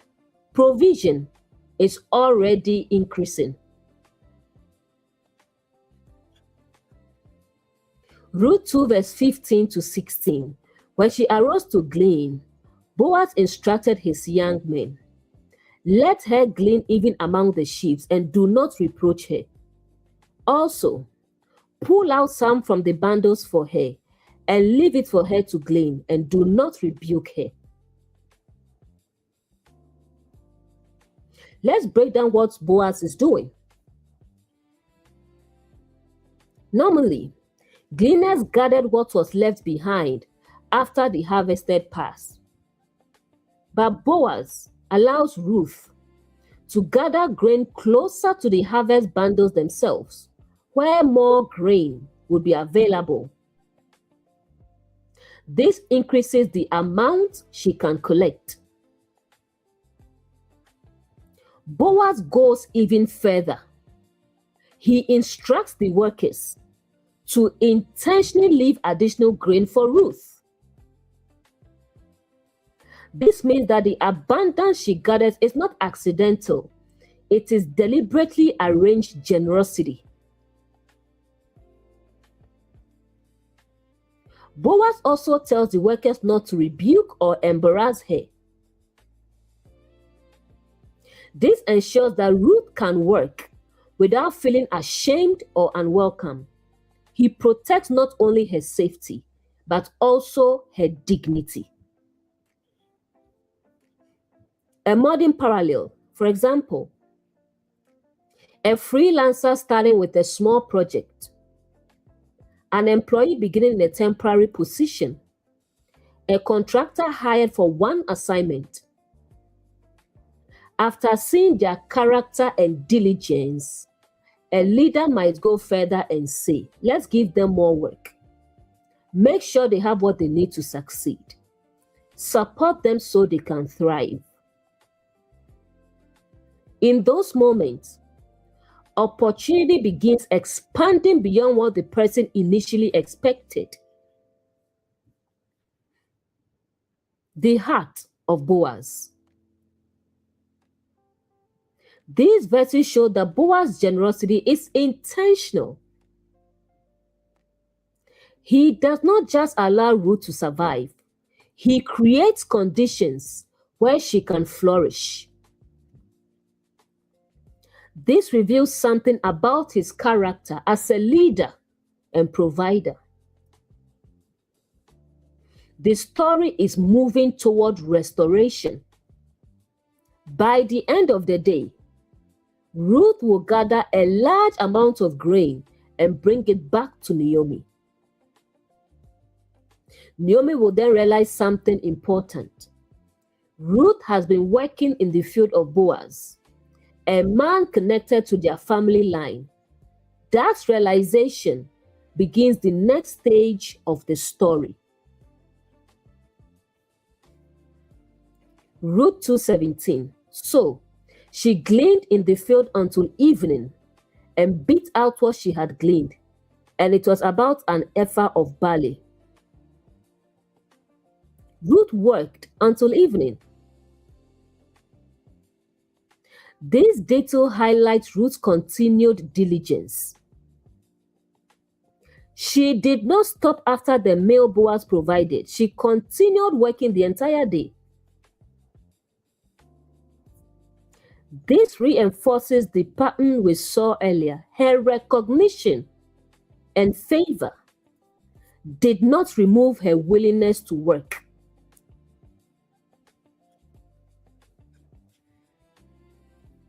An ephah of barley. An ephah was a large measure of grain. For a single day of gleaning, this amount was quite substantial.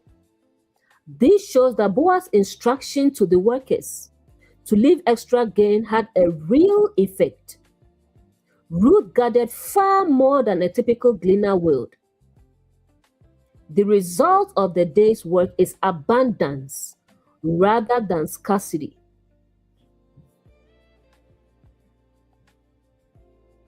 Ruth 2:18. She carried it back to town, and her mother-in-law saw how much she had gathered. Ruth also brought out and gave her what she had left over after she had eaten enough. When Ruth returns home, Naomi immediately notices the large amount of grain. This moment signals that something unusual has happened. Naomi understands that someone must have shown Ruth extraordinary kindness. Ruth shares what she received. Ruth not only brings the grain she gathered, she also shares the food she saved from the meal Boaz provided earlier. This continues the theme of Ruth's character. She works diligently. She shares what she receives. She continues caring for Naomi. This moment resembles situations where someone comes home after a breakthrough opportunity. For example, someone receives their first contract after starting a business. Someone finally secures a job after months of searching. Someone's side project begins generating real income. When they return home, the results are visible. Family members or friends may ask, "What happened today?" This story is about to take another turn. Naomi's next question will reveal something important. She asks, "Where did you glean today?" Because the amount Ruth brings back suggests that someone showed her unusual kindness. When Ruth mentions the name Boaz, Naomi suddenly realizes something significant about their connection to him. Ruth 2 verse 19. Her mother-in-law asked her, "Where did you glean today? Where did you work? Blessed be the man who took notice of you." Then Ruth told her mother-in-law about the one at whose place she had been working. "The name of the man I work with today is Boaz."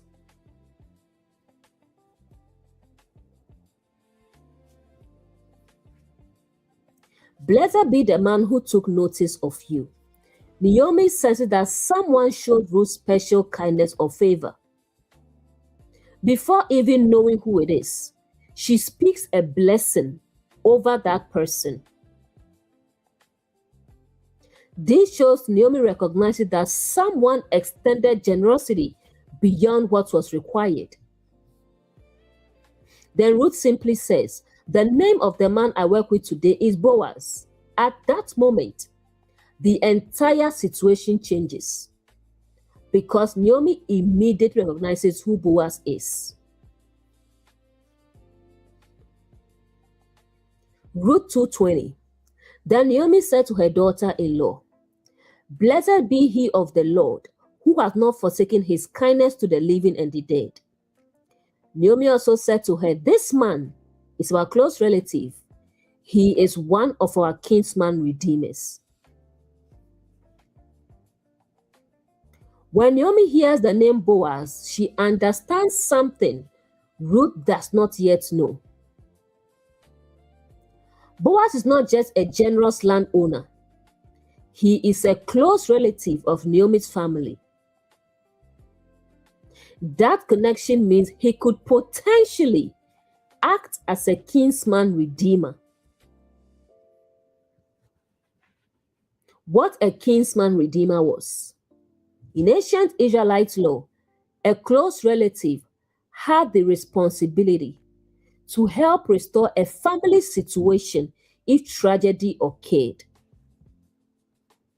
A kinsman redeemer could restore family land, protect vulnerable relatives, and preserve a family lineage. This role was designed to ensure that families who suffered loss were not permanently left without support. The narrative turning point. This is one of the key turning points in the story. Up until now, Ruth and Naomi were simply trying to survive. Now, Naomi begins to see that their situation might change in a much deeper way. The story shifts from daily survival to the possibility of family restoration. A modern parallel. This moment can resemble situations where someone suddenly discovers that an opportunity has a deeper connection than they realized. For example, discovering that a potential client already knows your family or past work. Realizing that someone offering help has a personal connection to your situation. Learning that an opportunity is closer to home than expected. Sometimes a door opens not just through chance, but through unexpected connections. Ruth 2 verse 21. Then Ruth the Moabite said, he also said to me, stay close to my workers until they finish harvesting all my grain. The opportunity continues. Ruth explains that Boaz did not just show kindness for one day. He invited her to remain in his fields through the entire harvest season. This means Ruth now has a safe place to work, ongoing access to provision, and stability instead of uncertainty. What began as a single day of gleaning has become a continuing opportunity.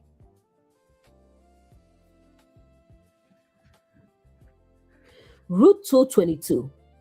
Naomi said to Ruth, her daughter-in-law, it will be good for you, my daughter, to go with his young women, because in someone else's field you might be harmed. Naomi recognizes the protection. She understands the significance of Boaz's invitation.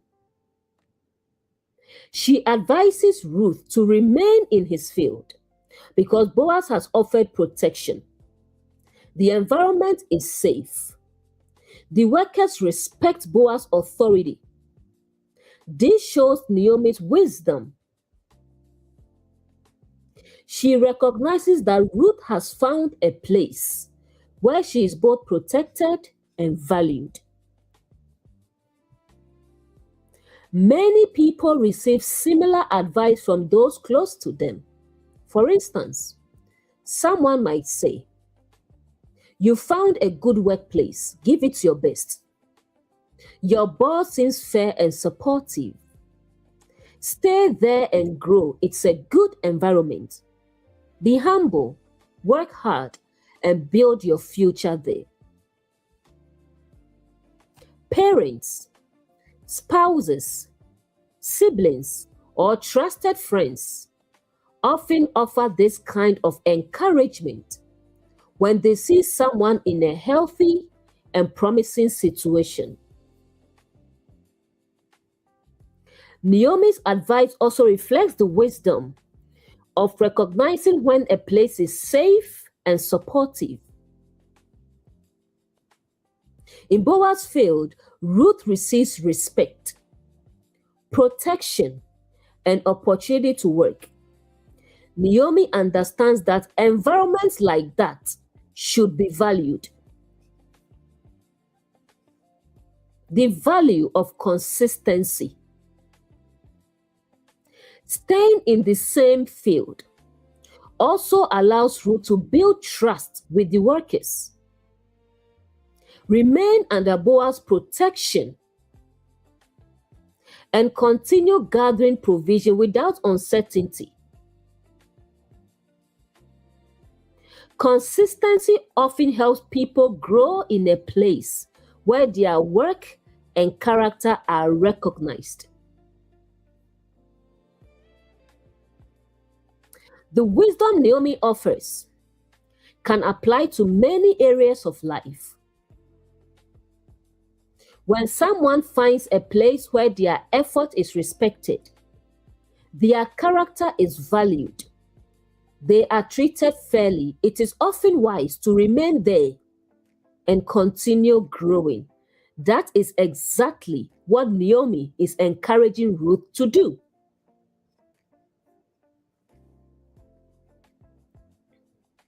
Ruth 2 verse 23. So Ruth stayed close to the women of Boaz to glean until the barley and wheat harvests were finished, and she lived with her mother-in-law.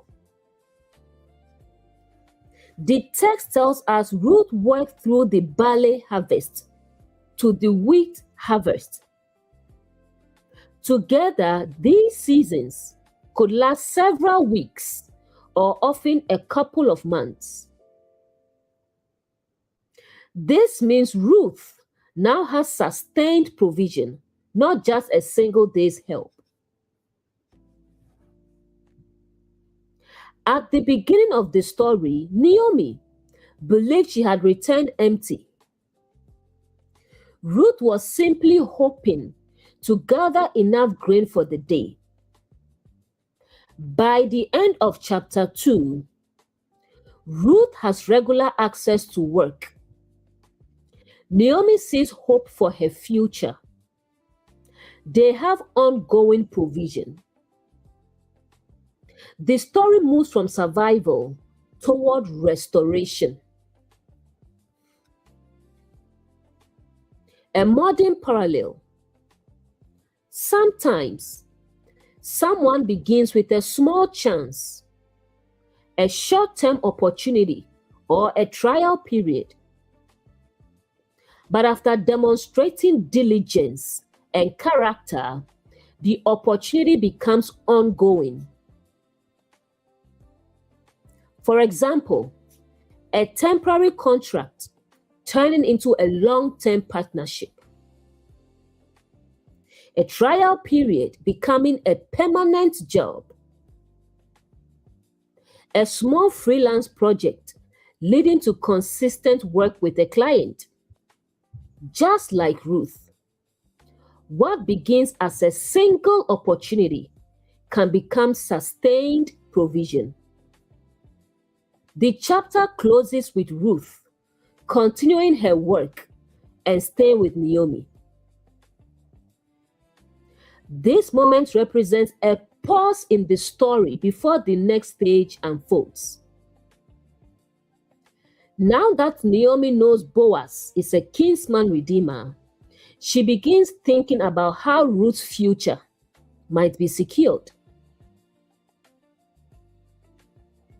Moving on to chapter 3. Ruth 3 verse 1. Then Naomi, her mother-in-law, said to her, "My daughter, shall I not seek rest for you, that it may be well with you?" Let's unpack this carefully. Shall I not seek rest for you?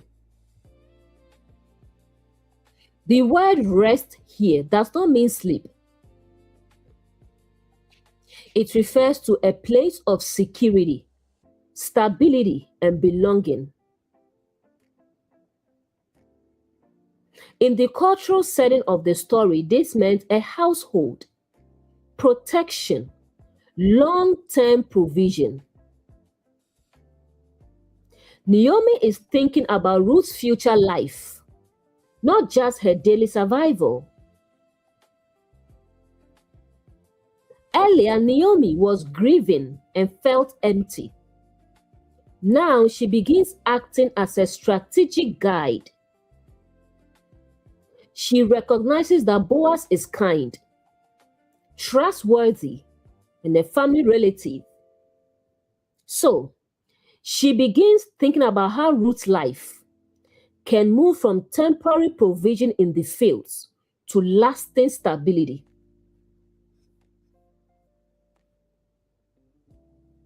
Naomi wants Ruth to experience a life where things go well for her.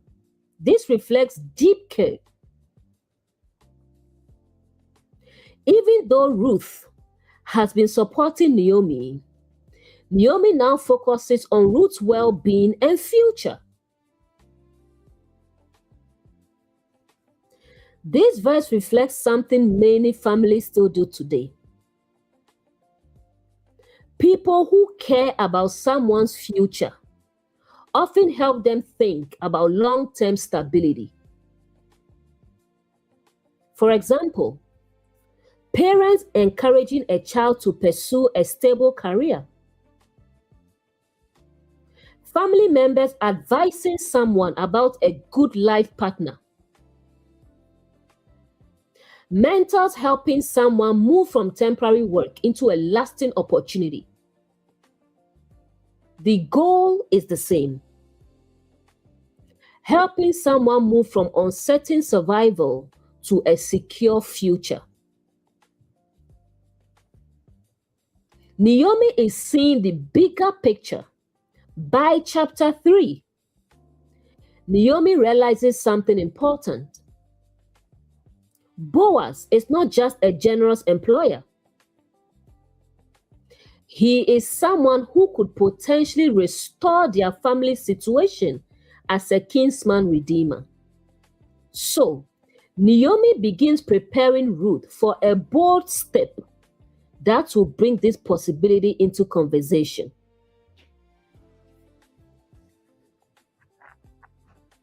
It's also important to notice the love Naomi shows here. Ruth had already sacrificed greatly to stay with Naomi. Now, Naomi wants Ruth to experience a settled and secure life.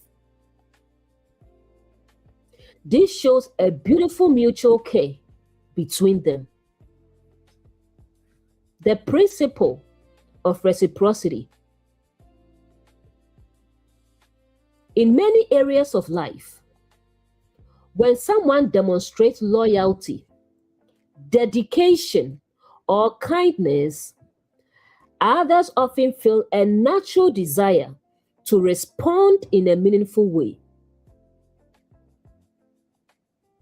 This principle shows up in many relationships, friendships, families, workplaces, communities.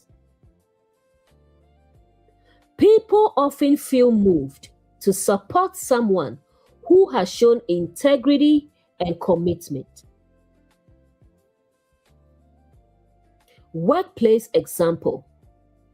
When someone consistently demonstrates strong work ethic, reliability, commitment to the organization, and quality results, leaders may feel confident rewarding that dedication. That reward might look like a promotion, increased responsibility, leadership opportunities, and long-term career growth. Just like Naomi wanting a secure future for Ruth, a manager may want to ensure that a valuable team member has a stable and rewarding path forward. Many people experience this pattern. Someone begins in a modest position, but demonstrates exceptional diligence and character. Over time, others notice and say something like, "You've proven yourself. We want to promote you. You deserve a bigger role here." Recognition naturally grows into greater opportunity. Naomi is responding to Ruth's loyalty in a similar way. She is thinking, "You have sacrificed for me. I want to help secure your future." So she begins guiding Ruth toward a step that could lead to protection, stability, and restoration for their family. Ruth 3:2. Now Boaz, whose young woman you were with, is he not a relative? Tonight he'll be winnowing barley on the threshing floor. Naomi points out that Boaz is a relative. This is important. because Naomi understands the legal and cultural significance of that relationship. In ancient Israel, a close relative could act as a kinsman redeemer, someone who could restore a family that had fallen into hardship. So, Naomi is not speaking randomly. She recognizes that Boaz is someone who could potentially secure Ruth's future. The timing. Naomi mentions that Boaz will be at the threshing floor that night. This tells us the harvest season is reaching its conclusion. Threshing was the process of separating the grain from the stalks after harvest. Farmers often work late into the evening during this stage. The threshing floor. The threshing floor was an open area where harvested grain was processed. During threshing, grain was beaten or crushed. Chaff was separated from the edible grain. Wind helped carry away the lighter chaff. So, the threshing floor symbolized a stage where harvest is finalized and prepared for storage. Naomi is beginning to guide Ruth toward a conversation with Boaz about their future. Her thinking reflects wisdom and awareness of their cultural customs. She understands that the harvest season creates a moment when Boaz will be present and approachable. A modern parallel. This moment resembles situations where someone recognizes a meaningful opportunity and encourages another person to pursue it. For example, a mentor telling someone to speak with a leader about a promotion. A family member encouraging someone to connect with an employer who appreciates their work. A friend pointing out an opportunity for advancement. Naomi sees a possible path toward long-term stability for Ruth and begins guiding her toward that moment. Up to this point, Ruth and Boaz have interacted only briefly in the field. Now, Naomi is setting up a moment where Ruth and Boaz will speak privately.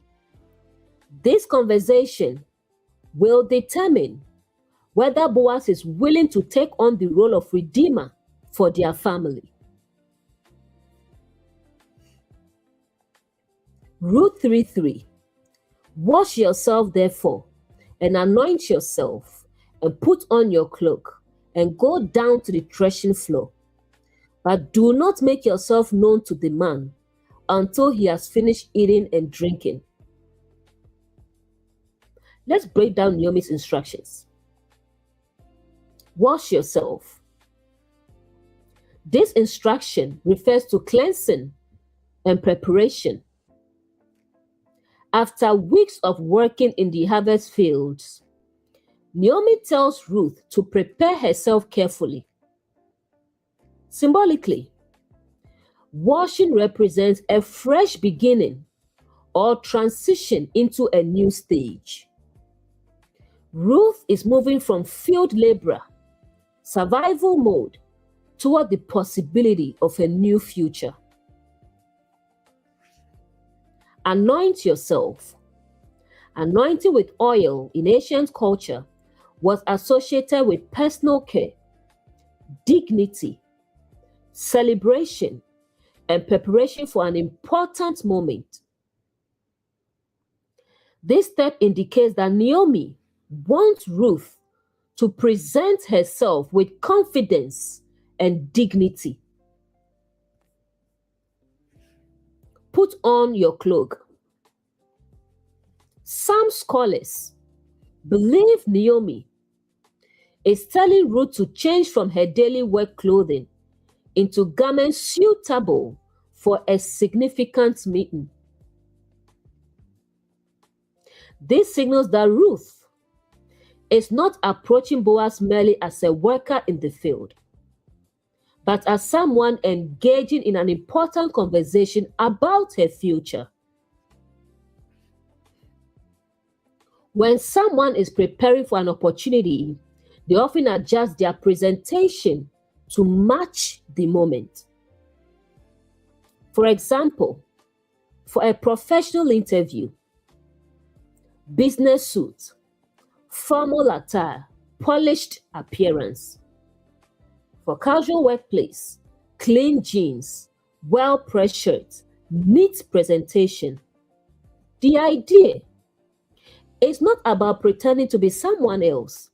It's about respecting the moment and showing readiness. Presentation communicates readiness. The way someone prepares and presents themselves often communicates seriousness, confidence, and respect for the opportunity. When Naomi tells Ruth to prepare herself, she is helping her step into the moment with dignity and intentionality. This principle appears in many areas of life. Before an important moment, people often prepare themselves by dressing appropriately, organizing their thoughts, and approaching the situation respectfully. Preparation helps someone enter an opportunity with clarity and confidence. Naomi is helping Ruth understand that the meeting with Boaz is not just another moment in the field. It is a significant conversation that could shape Ruth's future. So, she guides Ruth to approach it thoughtfully and respectfully. The idea behind Naomi's advice still applies today. When an important opportunity appears, it is wise to prepare yourself and present yourself well. Doing so shows respect for both the moment and the people involved. Go down to the threshing floor. The threshing floor was where the harvested grain was processed after the harvest season. Location symbolism: the harvest is completed. Grain is separated from chaff. The result of the season's work becomes visible. In the narrative, the threshing floor becomes the setting where the story moves toward its next stage. Do not make yourself known yet. Naomi instructs Ruth to wait until Boaz finishes eating and drinking before approaching him. This reflects cultural etiquette and timing. Boaz will likely be relaxed after the day's work and the completion of the harvest activities. Naomi is carefully planning the moment when Ruth can speak with him privately. Naomi's wisdom. This verse shows Naomi acting with thoughtful strategy. She understands Boaz's character, the customs of the time, the opportunity before them. She guides Ruth step by step so that the moment unfolds respectfully. Ruth 3:4. When he lies down, note the place where he is lying. Then go and uncover his feet and lie down, and he will tell you what to do. Let's unpack Naomi's instructions carefully. Note the place where he is lying. Naomi first tells Ruth to observe where Boaz lies down. At the threshing floor, workers often stayed overnight to guard the harvested grain. Naomi wants Ruth to approach him at the right moment and in the right place. This shows Naomi's careful planning. Uncover his feet. This phrase can sound strange, but in ancient culture, it likely meant uncovering the lower part of the blanket, covering his feet. When the night air became cool, Boaz would wake up naturally. This action creates a moment where Ruth can respectfully speak with him privately. Many scholars understand Ruth lying at Boaz's feet as a gesture of humility and request for protection. It was not about seduction. Never. It was not about seduction. Instead, it signaled respect, submission to his decision, and a request for his guidance. Ruth is essentially placing the situation in Boaz's hands. He will tell you what to do. Naomi does not instruct Ruth to demand anything. She simply tells Ruth to approach respectfully and allow Boaz to respond. This shows Naomi's confidence in Boaz's character. She believes he will act honorably. The cultural meaning. In the story's cultural setting, Ruth's action becomes a symbolic way of saying, I am under your protection. What will you do? Boaz understands this gesture and responds respectfully in the verses that follow.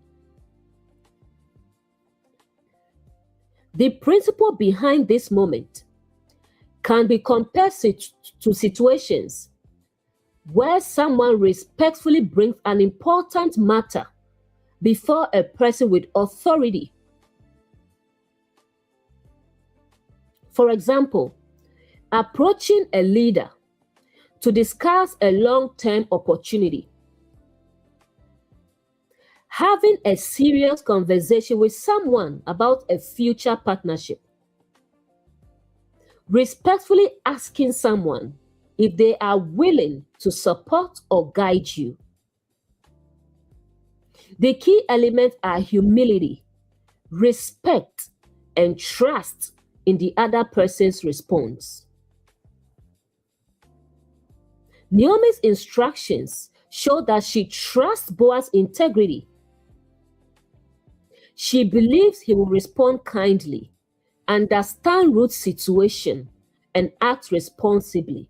That trust is what allows Naomi to guide Ruth toward this bold step. This moment creates suspense in the story. We now wait to see how Boaz will respond when he wakes and finds Ruth at his feet. The next verses reveal that Boaz reacts with surprise, respect, and honor, which deepens the story even further. Ruth 3 verse 5, and she said to her, all that you say to me, I will do. Ruth's response is very simple and direct. She does not argue or question Naomi's instructions. Instead, she expresses trust in Naomi's wisdom and experience. Throughout the story, Ruth consistently shows respect toward Naomi. She believes Naomi is guiding her towards something good. The power of wise counsel. Ruth's response highlights the importance of listening to trusted guidance. In many situations, people benefit from advice from those who have more life experience, who understand cultural or professional systems and care about their well-being. Naomi's guidance reflects her understanding of how things work in their society. This moment can resemble situations where someone accepts guidance from a mentor or trusted advisor. For example, a young professional following advice from an experienced mentor. Someone preparing for an important meeting based on guidance from a parent or friend. A new entrepreneur following strategic advice from someone who has navigated business before. When trust exists, people often say something similar to Ruth's words. All right, I will follow your advice. Ruth 3 verse 6.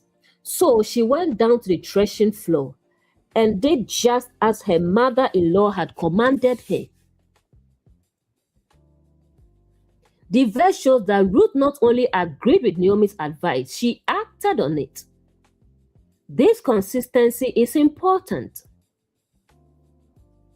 Ruth demonstrates a pattern throughout the story. She listens, she trusts, she takes action. Her willingness to follow through reflects discipline and courage. Stepping into an important moment. Going to the threshing floor required courage. Ruth is approaching Boaz in a vulnerable moment where the outcome is uncertain, but she trusts the process Naomi has laid out. The story is building toward the encounter. At this point, the stage is set. Boaz is at the threshing floor. Ruth has followed Naomi's instructions. The harvest season is ending. The next verses reveal the moment when Boaz wakes up and discovers Ruth at his feet. That encounter becomes one of the most meaningful scenes in the entire book. Ruth 3:7.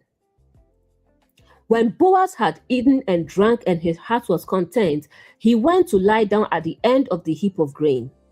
Then she came softly and covered his feet and lay down. Boaz has spent the day supervising the harvest and threshing. After eating and drinking, the text says his heart was content, meaning he was relaxed after the work was completed. This suggests a peaceful moment at the end of a successful harvest day. He lies down by the grain. Boaz sleeps near the grain heap.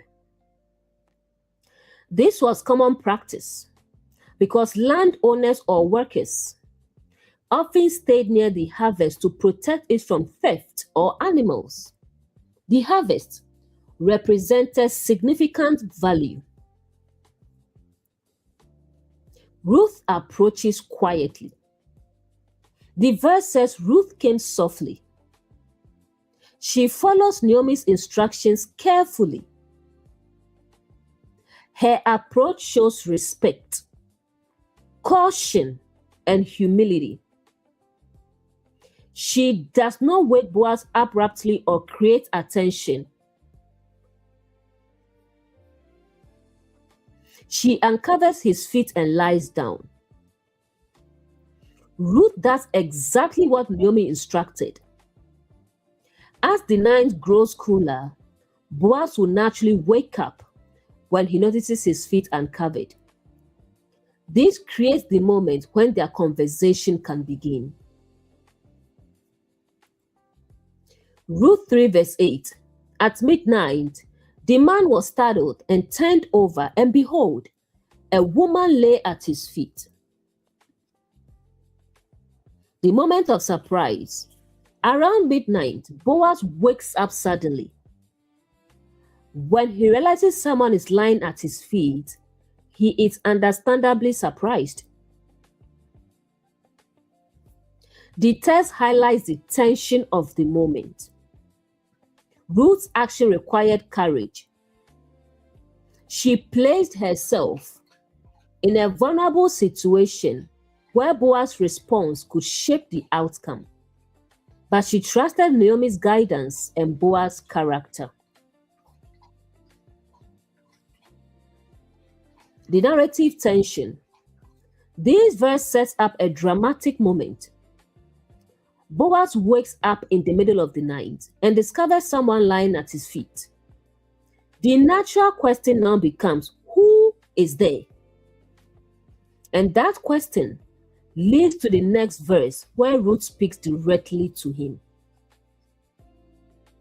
Ruth 3:9, he said, "Who are you?" And she answered, "I am Ruth, your servant. Spread your covering over your servant, for you are a redeemer." Let's unpack this carefully. Who are you? When Boaz wakes up and realizes someone is lying at his feet, he asks a simple but important question. In the darkness, he cannot immediately see who the person is. So Ruth identifies herself respectfully. "I am Ruth, your servant." Ruth approaches Boaz with humility. She refers to herself as his servant. This shows respect, humility, and acknowledgement of his authority in the situation. She is not demanding anything. She is presenting her request respectfully. Spread your covering over your servant. This phrase is deeply symbolic. In ancient culture, spreading a garment or covering over someone could represent protection, acceptance, covenant, or commitment. Ruth is essentially asking Boaz to extend his protection and care over her. "For you are a redeemer." Ruth explains the reason for her request. Boaz is a kinsman redeemer, meaning he has the legal ability to help restore Naomi's family line. A redeemer could restore family property, provide protection for widows, preserve the family lineage. Ruth is asking Boaz if he is willing to step into that role. Ruth's courage. This moment required courage from Ruth. She is a foreign widow, speaking directly to a respected landowner about a matter that could change her future. Yet, she speaks clearly and respectfully. Her words reflect both humility and boldness. Modern parallel. The spirit of this moment can resemble situations where someone respectfully asks for a serious commitment or opportunity. For example, someone asking a mentor for long-term guidance. A professional asking a leader for a partnership or promotion. Someone expressing interest in building a future with another person. In each case, the person brings their request forward respectfully and waits for the other person's response. Ruth does not manipulate or pressure Boaz. She simply acknowledges who she is, who he is, the possibility that exists between them. Then she allows Boaz to decide what he will do. The story reaches a critical moment. Now, the story turns to Boaz's response. How he reacts will reveal his character and determine whether Ruth and Naomi's situation will truly be restored. Ruth 3 verse 10, then he said, "Blessed are you of the Lord, my daughter. You have shown more kindness now than before, in that you did not go after young men, whether poor or rich." Let's unpack what Boaz is recognizing. Boaz blesses Ruth.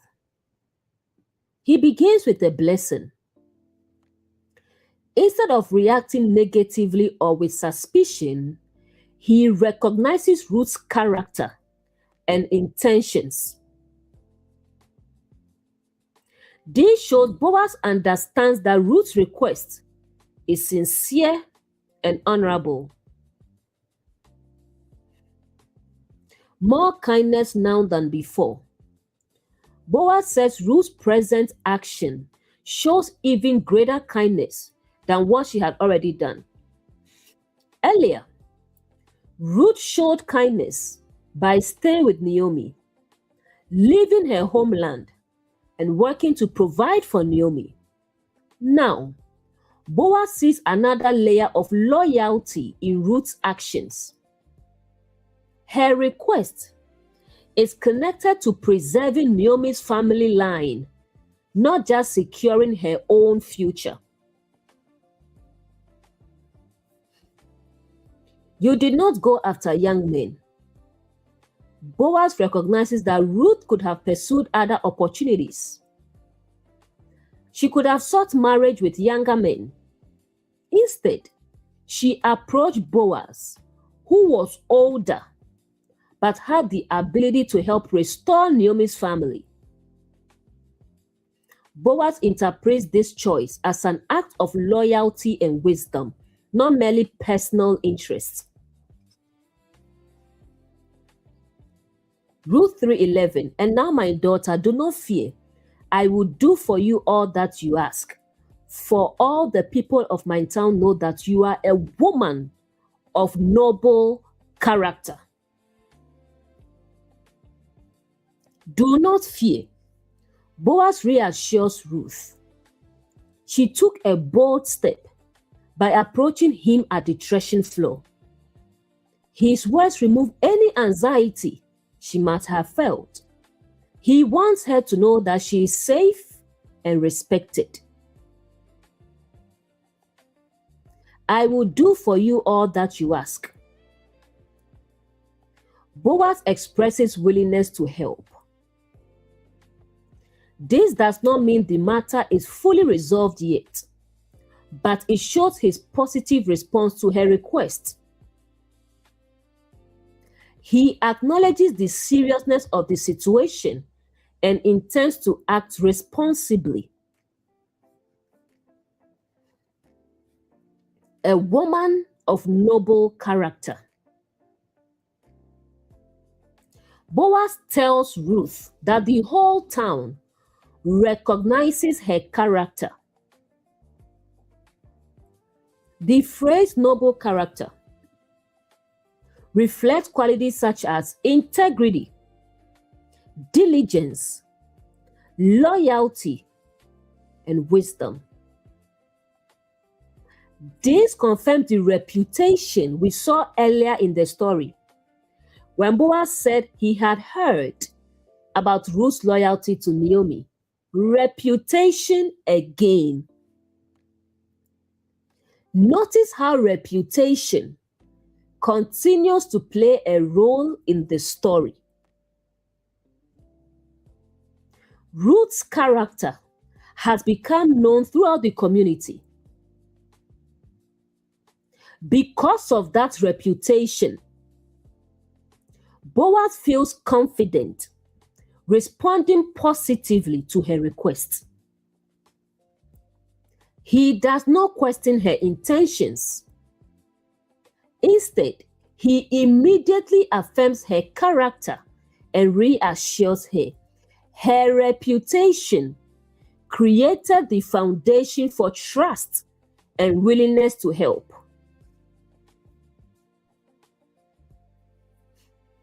This story illustrates a principle that still applies today. When people consistently demonstrate integrity and diligence, their reputation becomes a form of social capital that opens doors and inspires confidence in others.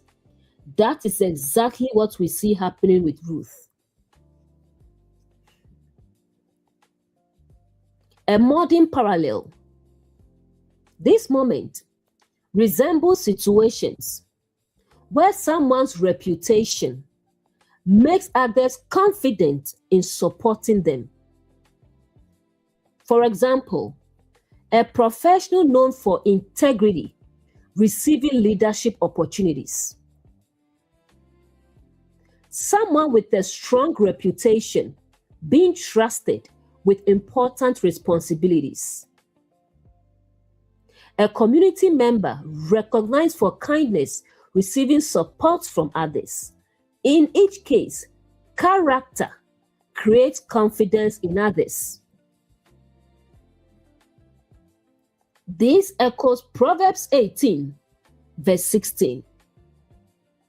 A man's gift makes room for him and brings him before great men. This principle appears very clearly in the story of Ruth. Not because Ruth was seeking influence or status, but because her character and diligence made her noticeable. When we read the story carefully, Ruth does not begin in a place of privilege. She arrives in Bethlehem as a foreigner, a widow, someone without wealth or status. Yet, we begin to see something about her behavior. She is diligent. She tells Naomi, "I will go to the field and glean." She is willing to work. She is willing to show loyalty. She is willing to care for Naomi. Diligence makes her visible. When Ruth enters the field of Boaz, something interesting happens. Boaz asks, "Who is this woman?" Her work ethic has made her noticeable. Then Boaz says something revealing. "It has been fully reported to me all that you have done for your mother-in-law." Her reputation reached Boaz before she ever spoke to him. In modern terms, this is very similar to what happens through references, recommendations, and reputation. People hear about someone's diligence before meeting them. We see the same principle today. Someone begins working quietly. They show integrity. They show diligence. Others begin to notice. A manager may say, "I've heard good things about your work." A client might say, "I want to work with you because I trust your work ethic." Just as Proverbs says, their gift makes room for them. Ruth's gift was not wealth. What made room for Ruth was not money or influence. It was loyalty, diligence, humility, and integrity. These qualities created the opportunity for Boaz to notice her and extend favor. The story of Ruth illustrates an important principle. Sometimes opportunities arise not because someone pushes themselves forward, but because their character becomes visible through their actions. Diligence and integrity often create opportunities that were not originally available. In the narrative, Ruth's diligence opens the door for a relationship with Boaz, which ultimately transforms her circumstances and integrates her fully into the community. Ruth 3 verse 12. And now it is true that I am a redeemer, yet there is a redeemer nearer than I. Boaz acknowledges the situation honestly. Boaz admits that he is indeed a redeemer, meaning he has the ability to help restore Naomi's family. However, he also reveals something important. There is another relative who has a closer legal claim. This moment shows Boaz's integrity. Even though he is willing to help Ruth, he does not ignore the proper order of responsibility. Integrity over convenience. Boaz could have easily remained silent about the other relative, but instead he chooses honesty. This reveals that Boaz values fairness, responsibility, and respect for established processes. His character matches the noble character he recognized in Ruth.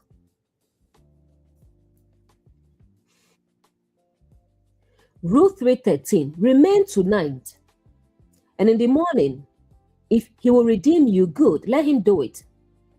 But if he is not willing to redeem you, then I will redeem you, as the Lord lives. Lie down until the morning. Boaz promises to resolve the matter. Boaz assures Ruth that he will address the situation the very next day. He will speak with the other relative first. If that man chooses to fulfill the role of redeemer, the matter will follow that path. If not, Boaz promises that he himself will step forward. As the Lord lives, Boaz strengthens his promise with an oath. This shows the seriousness of his commitment. Ruth now has reassurance that her situation will not remain uncertain. Protection and respect. Boaz tells Ruth to remain there until morning. This protects her safety during the night and ensures she does not travel alone in the dark. Again, we see Boaz acting with care and responsibility.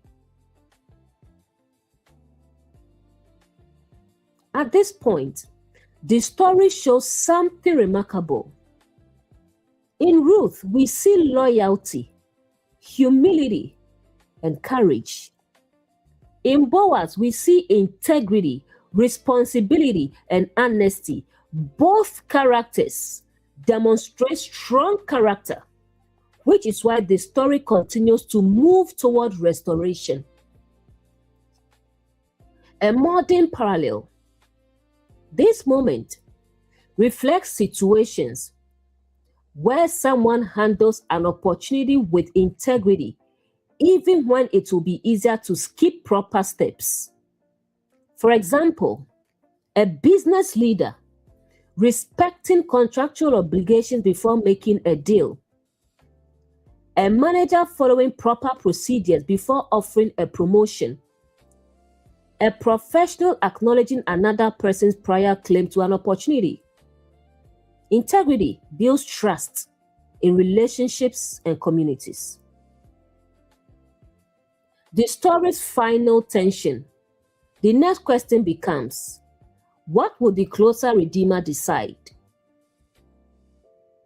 That answer will determine whether Boaz can step forward to redeem Ruth and Naomi's family. This story is now moving towards its final resolution. Ruth 3:14.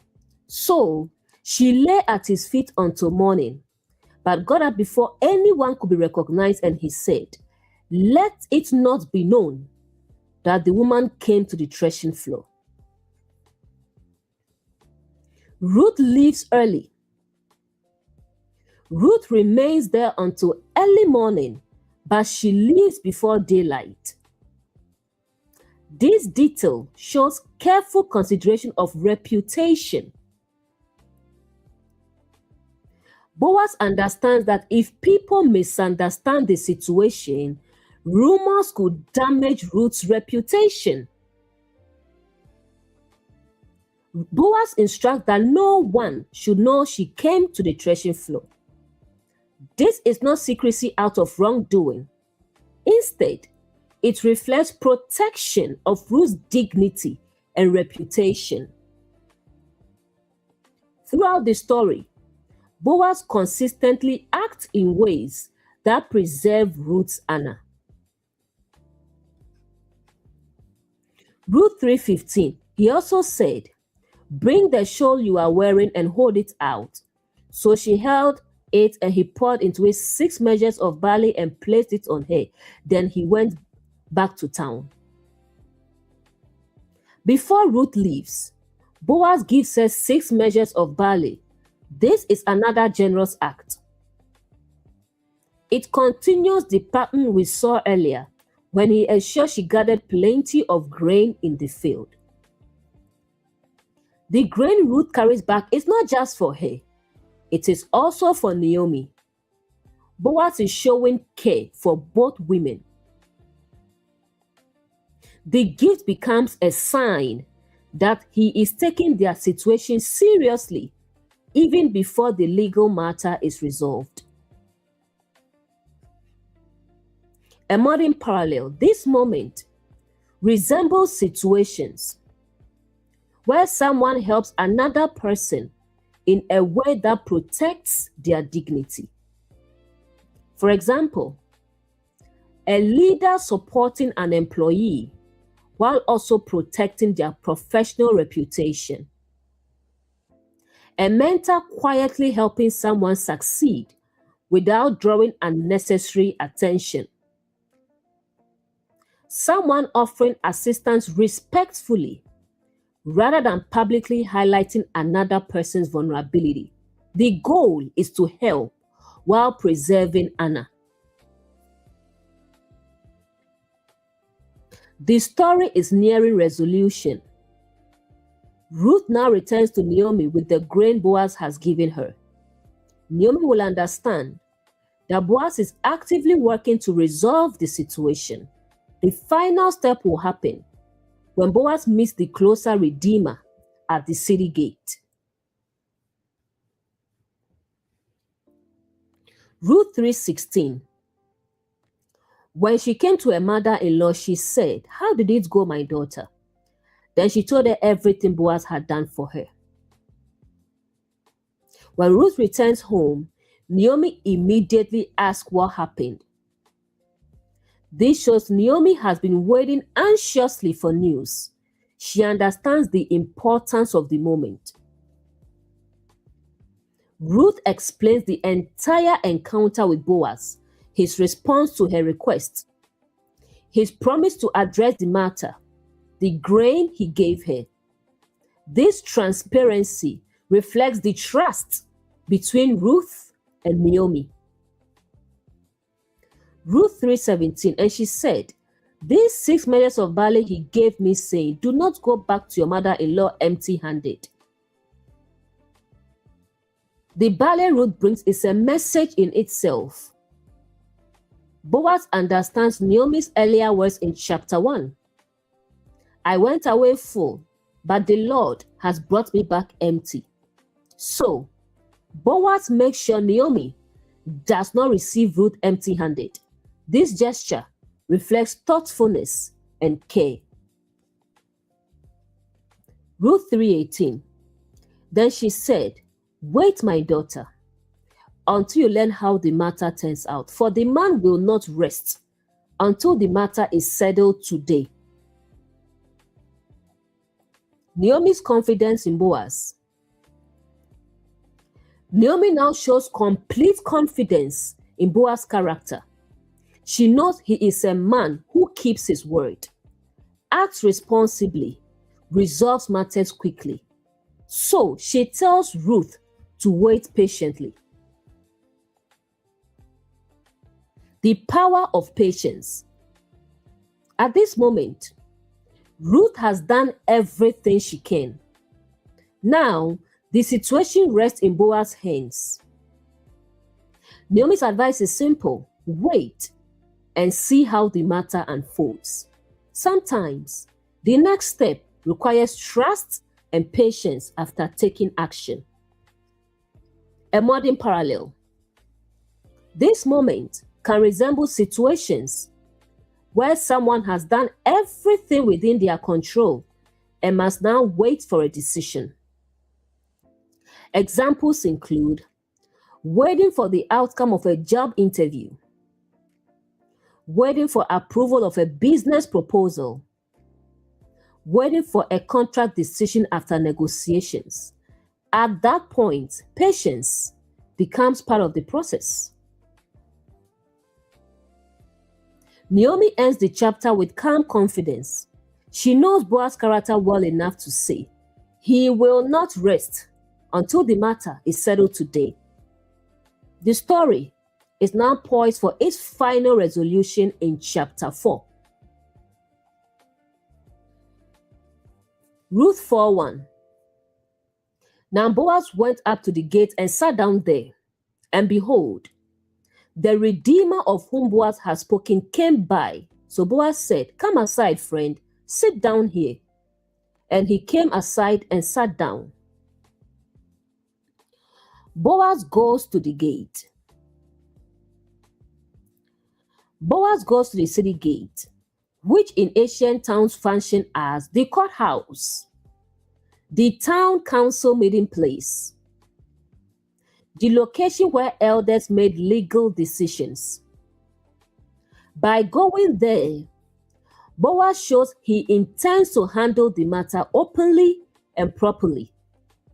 This reflects the integrity we saw earlier in his conversation with Ruth. When Boaz sits at the gate, he is essentially positioning himself in the place where legal matters are addressed. This echoes other moments in scripture where leaders sit at the gate. For example, in Genesis, Lot is described as sitting at the gate of Sodom, suggesting a role in community leadership. The closer Redeemer appears. The text says, "Behold," indicating something significant happens. The closer Redeemer, whose right to redeem Naomi's family land comes before Boaz, happens to pass by. Boaz immediately calls him over. "Come aside, friend." Boaz invites the man to sit and discuss the matter. Interestingly, the man's name is not mentioned in the story. He is simply referred to as friend or so and so. Some scholars believe this literary detail emphasizes that the story's focus is not on him, but on the unfolding redemption. The man sits down, signaling his willingness to hear the matter. This begins the formal discussion about Naomi's land and Ruth's future. Modern parallel. This moment resembles situations where someone brings an important issue into an official setting.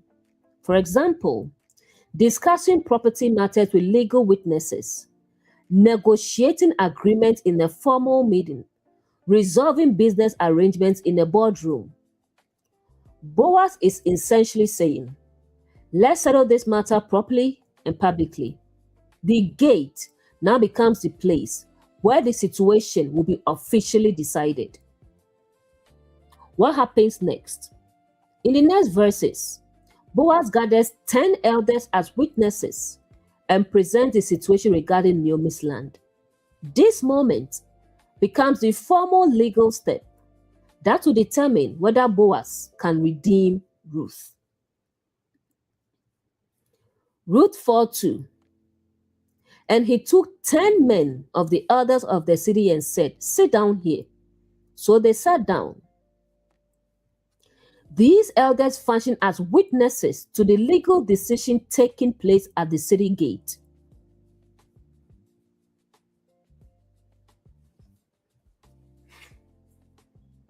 Ten as a number of completion or structure. The number 10 shows up repeatedly in scripture in moments that establish order, testing, or legal completeness. Examples include Abraham negotiating for Sodom. In Genesis, Abraham negotiates with God regarding Sodom and eventually asks if the city will be spared for 10 righteous people. 10 becomes the final number in the negotiation. The gathering of the 10 elders ensures that whatever decision is made at the gate will be recognized by the entire community. Why this matters in the narrative, Boaz is careful to handle the situation with transparency. By gathering witnesses and addressing the matter publicly, he protects Ruth's reputation, Naomi's property rights, and the legitimacy of the redemption process. The gate scene therefore becomes the official turning point of the story. Ruth 4:3, then he said to the Redeemer, Naomi, who has come back from the country of Moab, is selling the parcel of land that belonged to our relative Elimelech. Boaz presents the situation. He begins by explaining Naomi's situation. Naomi has returned from Moab after losing her husband and sons. Without male heirs to maintain the property, the land connected to Elimelech's family is now available to be redeemed. In ancient Israelite society, land was closely tied to family inheritance and identity. If a family fell into hardship and lost land, a close relative could purchase or redeem it to keep it within the family line. This was part of the cultural system designed to prevent families from permanently losing their inheritance. Ruth 4:4. So I thought I would tell you of it and say, buy it in the presence of those sitting here and in the presence of the elders of my people. If you redeem it, redeem it. But if you will not, tell me, so that I may know, for there is no one besides you to redeem it, and I come after you. Boaz handles the matter transparently. He presents the situation publicly in front of the elders. This ensures that the decision will be witnessed, recognized by the community, and legally binding. He makes it clear that the closer redeemer has the first right to act. The redeemer's initial response. At the end of the verse, the redeemer says, I will redeem it. At first, the man agrees to redeem Naomi's land. From a purely economic perspective, the land may appear to be a beneficial opportunity. However, the story is about to reveal an important detail that changes his decision. Boaz's strategy. Boaz introduces the situation step by step. First, he mentions the land, but he has not yet mentioned Ruth. This careful presentation allows the closer redeemer to consider the full responsibility involved. A relatable example.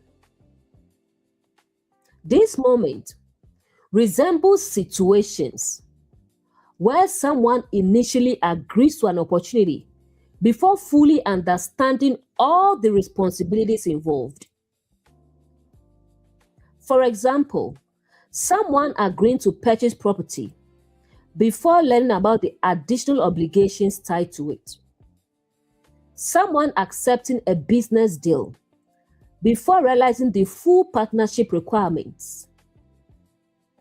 Someone considering an investment before understanding the long-term commitments. Once the full picture becomes clear, the decision may change. At this point, it appears the closer redeemer will take the opportunity. But in the next verse, Boaz reveals another crucial part of the responsibility involving Ruth. That revelation will cause the man to reconsider. Ruth 4:5, then Boaz said, "The day you buy the field from the hand of Naomi, you also acquire Ruth the Moabite, the widow of the dead, in order to maintain the name of the dead in his inheritance." Boaz reveals the full responsibility. After the closer redeemer agrees to redeem the land, Boaz explains that the responsibility includes more than property. Redeeming the land also involves marrying Ruth and helping preserve the family line connected to Naomi's deceased husband.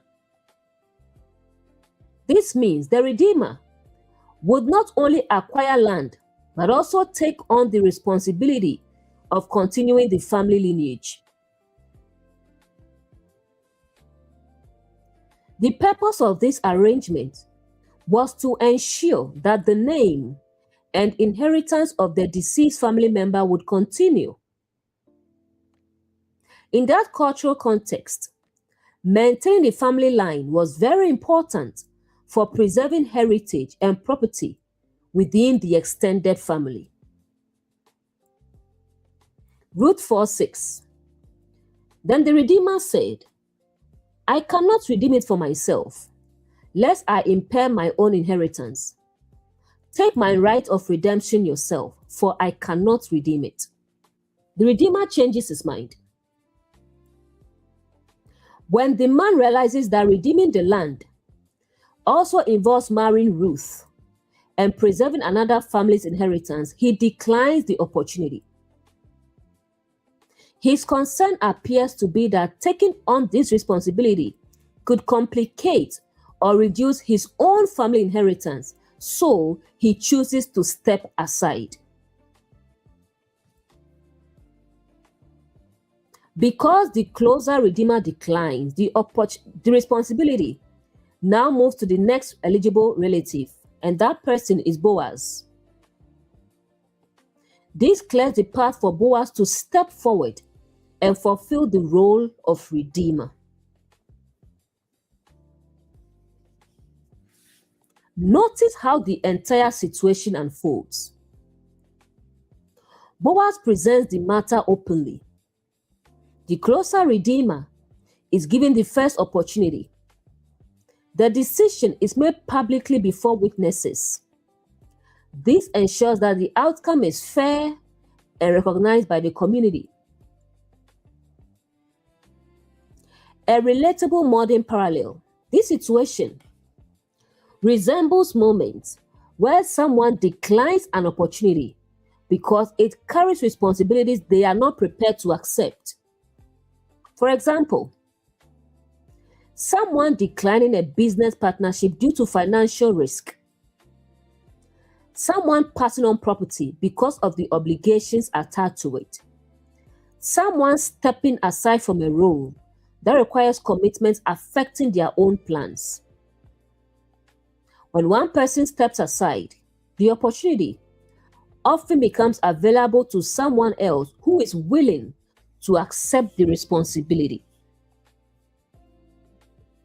The closer Redeemer declining the responsibility becomes the final step that allows Boaz to act. The story now moves toward its resolution. Boaz will officially redeem the land and marry Ruth. Ruth 4:7. Now this was the custom in former times in Israel concerning redeeming and exchanging. To confirm a transaction, the one drew off his sandal and gave it to the other, and this was the manner of attesting in Israel. The verse pauses to explain an ancient cultural practice. When people finalize an agreement regarding property or redemption, the person transferring the right would remove his sandal and give it to the other person. This acted as a public sign that the right had been transferred. Why a sandal? The sandal symbolized the right to walk upon or claim the land. Land ownership in ancient societies was closely tied to the idea of physically possessing and walking on the territory. By handing over the sandal, the person was essentially saying, I relinquish my right to this land. Because this exchange happened in the city gate before witnesses, everyone present could confirm the agreement. This functions similarly to how modern societies use signed contracts, official documents, legal witnesses. The sandal exchange became a visible symbol of the decision. Ruth 4:8. So, when the Redeemer said to Boaz, buy it for yourself, he drew off his sandal. The closer Redeemer removes his sandal and gives it to Boaz. This action publicly confirms that he is giving up his right to redeem the land. The responsibility now officially passes to Boaz. This is the legal turning point of the story. Once the sandal is given, the closer Redeemer has stepped aside. Boaz now has the right to redeem the land. The elders at the gate witness the agreement. The path is now clear for Boaz to act. Modern parallel. This moment resembles modern legal processes where agreement must be formally confirmed. Examples include signing property transfer documents, notarizing contracts, exchanging signed agreement before witnesses. Just as the sandal confirmed the agreement in ancient Israel, modern systems use written documentation. The story moves toward restoration. With the sandal exchange complete, the legal right is transferred. Boaz can now redeem Naomi's land. Ruth's future becomes secure. The story is moving toward its final resolution. Ruth 4:9. Then Boaz said to the elders and all the people, you are witnesses this day that I have bought from the land from the hand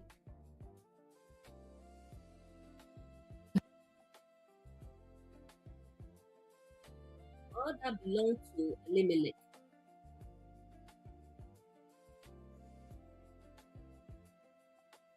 And all that belonged to Chilion and Malon. Boaz declares the decision publicly. Boaz addresses the elders and people gathered at the gate. By doing this publicly, he ensures that the decision is witnessed by the community, recognized as legitimate, legally binding. This reflects transparency and integrity. Redeeming the family property. Boaz announces that he is redeeming the property connected to Naomi's family. This includes land associated with Elimelech, Chilion, and Malon. These men were Naomi's husband and sons who had died earlier in the story. Redeeming the land restores the family inheritance. Ruth 4:10. Moreover, Ruth the Moabite, the widow of Malon, I have acquired to be my wife, to raise up the name of the dead in his inheritance, so that the name of the dead may not be cut off from among his brothers and from the gate of his native place. You are witnesses today. Boaz marries Ruth. Boaz publicly declares that he will marry Ruth. This fulfills the role of kinsman redeemer. Through this marriage, the family line connected to Naomi's deceased son is preserved. Preserving the family name. Boaz explains the purpose of the marriage. It is not only about forming a new household. It is about ensuring that the family name and inheritance of Naomi's deceased relatives continue. In that cultural setting, preserving family lineage was deeply important. The witnesses confirmed the agreement. Boaz again reminds the people present that they are witnesses.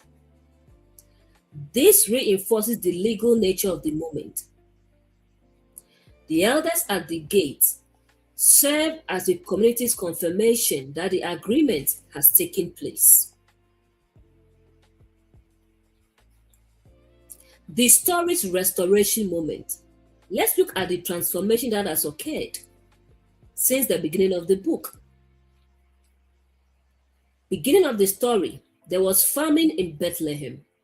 Naomi loses husband and sons. Ruth was widowed in a foreign land. Naomi said she returned empty. Now, there is harvest season. The family line is restored. Ruth becomes Boaz's wife.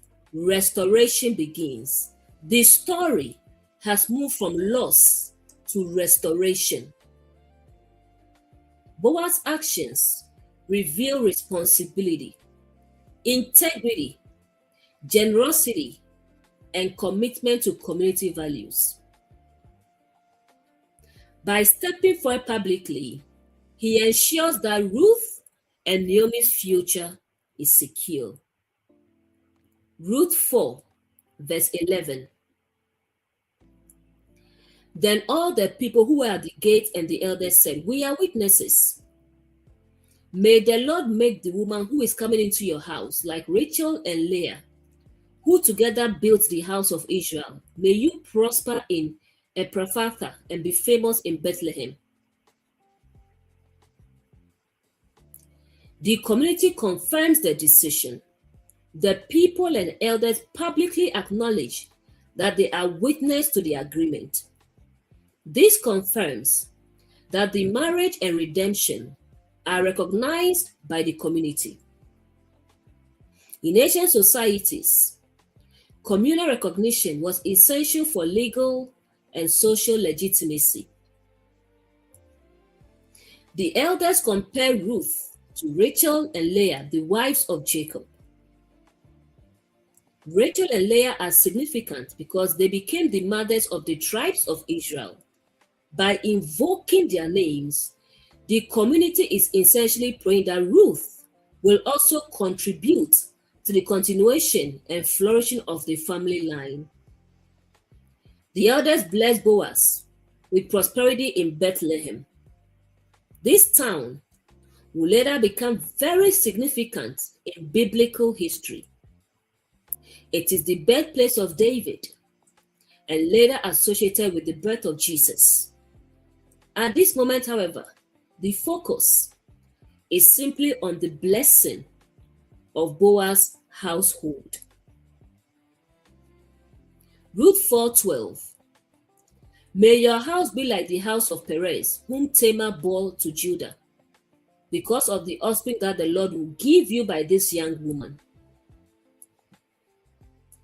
The elders mention Perez, the son of Tamar and Judah. Perez became an important ancestor within the tribe of Judah. The blessing expresses hope that Boaz's household will become fruitful and influential, just as Perez's line became. The blessing emphasizes fruitful descendants, a lasting household, and a respected family line. This reflects the central theme of the book: restoration of a family that seemed to have lost everything. The community celebrates restoration. Notice how the story has moved from personal tragedy to communal celebration. Earlier, Naomi was grieving loss. Ruth was a foreign widow, uncertain about the future. Now, the community is celebrating. Ruth is welcomed into the family line. There is public blessing and hope. The elders' blessing confirms that Ruth is now fully accepted within the community. The story is nearing its conclusion. The next verses describe the marriage of Boaz and Ruth and the birth of their son. That child will eventually become part of the lineage leading to King David. The story that began with famine and loss ends with new life and restoration. Now, let's look at the blessing of the elders. The elders blessed Boaz by saying, "May your house be like the house of Perez, whom Tamar bore to Judah." This sends us back to Genesis 38, where Tamar's story appears. When you compare the two stories, a remarkable parallel structure appears. Both stories involve widows. Tamar loses her husband and is left without children. Ruth loses her husband and is also left without children. Both women face a situation where their future security is uncertain. Both stories involve preserving a family line. In ancient Israel, preserving the family line was extremely important. Tamar seeks justice because Judah's family is not fulfilling its responsibility. With Ruth, the issue of redemption arises so Naomi's family line would not disappear. In both cases, the story revolves around continuing the lineage of a deceased man. Both women are foreigners or outsiders. Tamar was not originally from Judah's family line. Ruth is a Moabite, meaning she comes from outside Israel. Despite this, both women become essential figures in the lineage of Judah. Both stories lead to Perez. Tamar gives birth to Perez, and the genealogy in Ruth begins with Perez. Later, the lineage continues through Boaz, Obed, Jesse, David. So, Tamar's story becomes part of the same lineage that Ruth eventually joins. The theme of unexpected restoration. In both narratives, Tamar was a widow with uncertain future. She gives birth to Perez. Ruth, a foreign widow, she gives birth to Obed. Both women begin with social vulnerability, yet both become part of the line that shapes Israel's future. A pattern in the narrative. These stories reveal a recurring biblical pattern. 1. Loss or vulnerability. 2. An unexpected path forward. 3. Restoration through courage or alignment. 4. continuation of the family line. The blessing in Ruth 4 shows that the elders recognized this connection. They were essentially saying, may your household experience the same kind of restoration Tamar's story produced. Why the author mentions Tamar? The mention of Tamar signals that Ruth's story is not random. It fits within a larger pattern in the narrative tradition of Judah's lineage. Both stories show how individuals who appear vulnerable or marginalized can become central to the unfolding story. In the genealogy recorded in Matthew, 4 women appear before Mary: Tamar, Rahab, Ruth, Bathsheba. This is unusual because ancient genealogies normally listed only men. Yet, these women are intentionally included. Tamar, justice when systems fail. The story appears in Genesis 38. Tamar becomes a widow, and the family structure that should protect her fails. When justice is withheld, she takes bold action to secure the continuation of the family line. The outcome, she gives birth to Perez, who becomes a key ancestor in Judah's lineage. The theme, justice emerging even when systems fail. Rahab, transformation from the outside. The story appears in the book of Joshua. Rahab lives in Jericho and assists Israelite spies. Despite being an outsider, she becomes integrated into Israel's story. The outcome, Rahab becomes part of the lineage that eventually leads to David. The theme, transformation and inclusion of someone from outside the community. Ruth, loyalty and alignment. Ruth is a Moabite widow who chooses to remain with Naomi and align herself with Naomi's people and faith. Outcome, she marries Boaz and becomes the mother of Obed, the grandfather of David. Theme, loyalty, alignment, and restoration. Bathsheba, redemption after failure. The story appears in 2 Samuel. Bathsheba becomes involved in the famous episode with David. Despite the tragedy surrounding that event, she later becomes the mother of Solomon. The outcome, Solomon becomes king and continues David's line. Theme, restoration, even after moral failure. A remarkable pattern. When we step back, these women share surprising similarities. Tamar denied justice, theme, courage. Rahab, outsider, transformation. Ruth, foreign widow, loyalty. Bathsheba, scandal and loss, redemption. Each story begins with vulnerability that ends with restoration. Why Matthew mentions them? The genealogy in Matthew highlights that the lineage leading to Jesus includes people whose stories involve outsiders, unexpected turns, and restoration after hardship.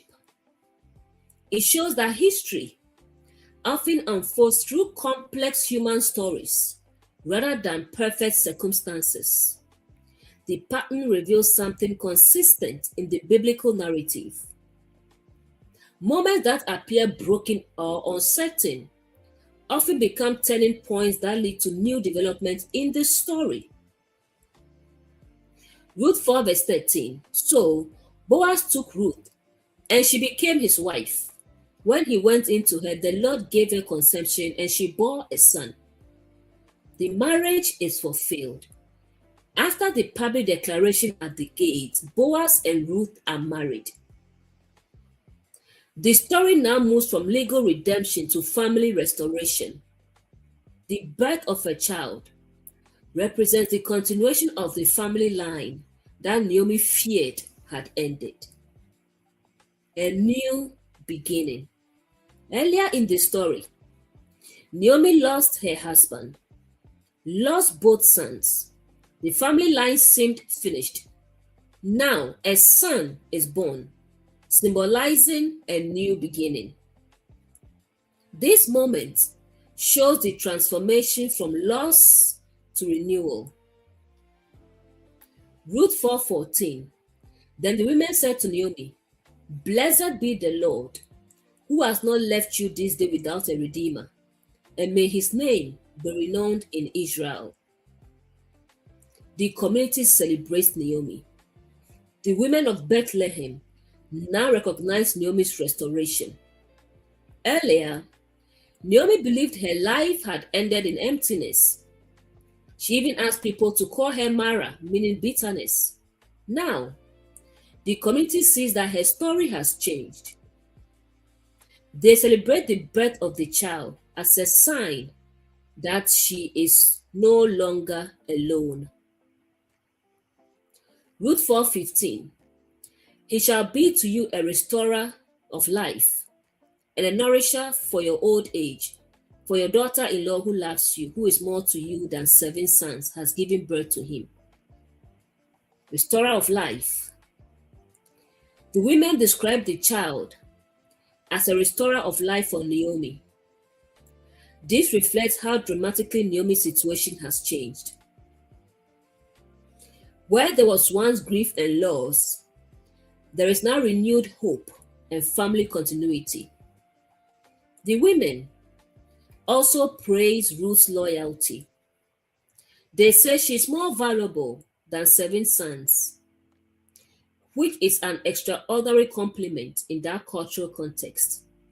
This highlights the remarkable devotion Ruth showed throughout the story. The full cycle of the story. Look at the transformation across the book. At the beginning of the story, famine in the land. Naomi loses husband and sons. Ruth, a foreign widow. Naomi feels empty. The end of the story, harvest and abundance. Naomi gains a grandson. Ruth honored in the community. Naomi's life restored. The narrative moves from loss to provision, to restoration, to new life. The child who is born. The child born to Ruth and Boaz will be named Obed. Obed will later become the father of Jesse, who becomes the father of David. So, this small family story eventually connects to the larger history of Israel. The beauty of the narrative. What began as a story of grief ends with celebration and community blessing. The book shows how loyalty, integrity, and kindness can lead to restoration and new beginnings. Ruth 4:16. Then Naomi took the child and laid him on her lap and became his nurse. Naomi holds the child. This moment is deeply symbolic. Earlier, Naomi believed her life had become empty. Now, she is holding the child that represents the restoration of her family line.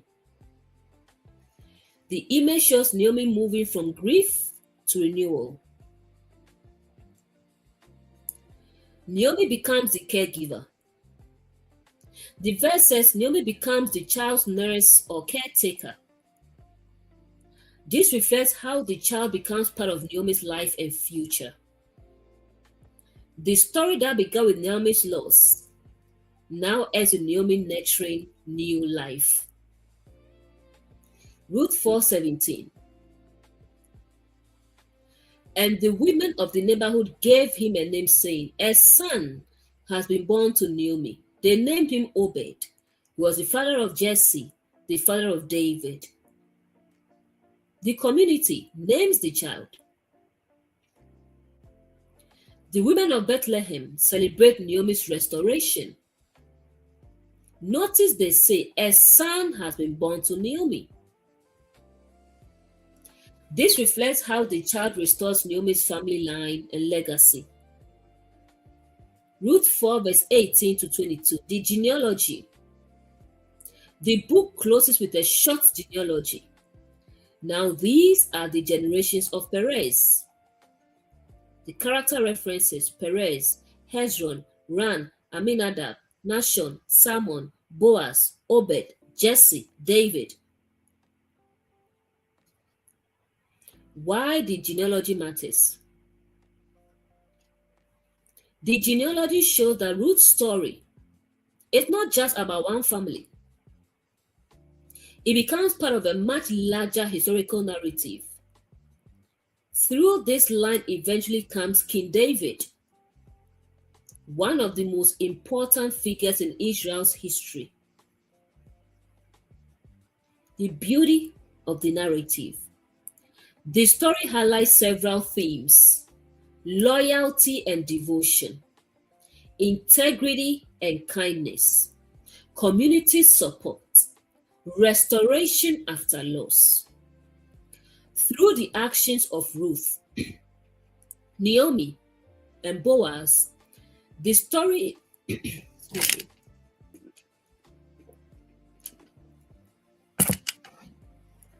the story illustrates how compassion and responsibility can transform difficult circumstances.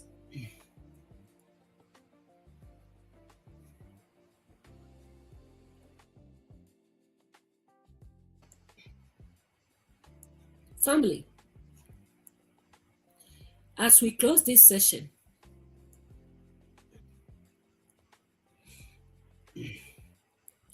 the story of Ruth leaves us with a profound reminder. Excuse me, please.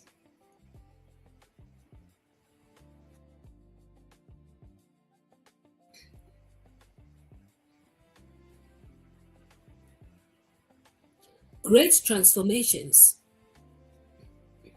often begin with very quiet decisions. Ruth did not set out to become part of a royal lineage. She did not know that her story would one day connect to kings. She simply made a decision to walk in loyalty, integrity, and faithfulness. In a moment when it would have been easier to return to what was familiar, she chose to remain aligned with truth. And that single decision changed the entire course of her life. The book of Ruth shows us that restoration does not always arrive through dramatic miracles.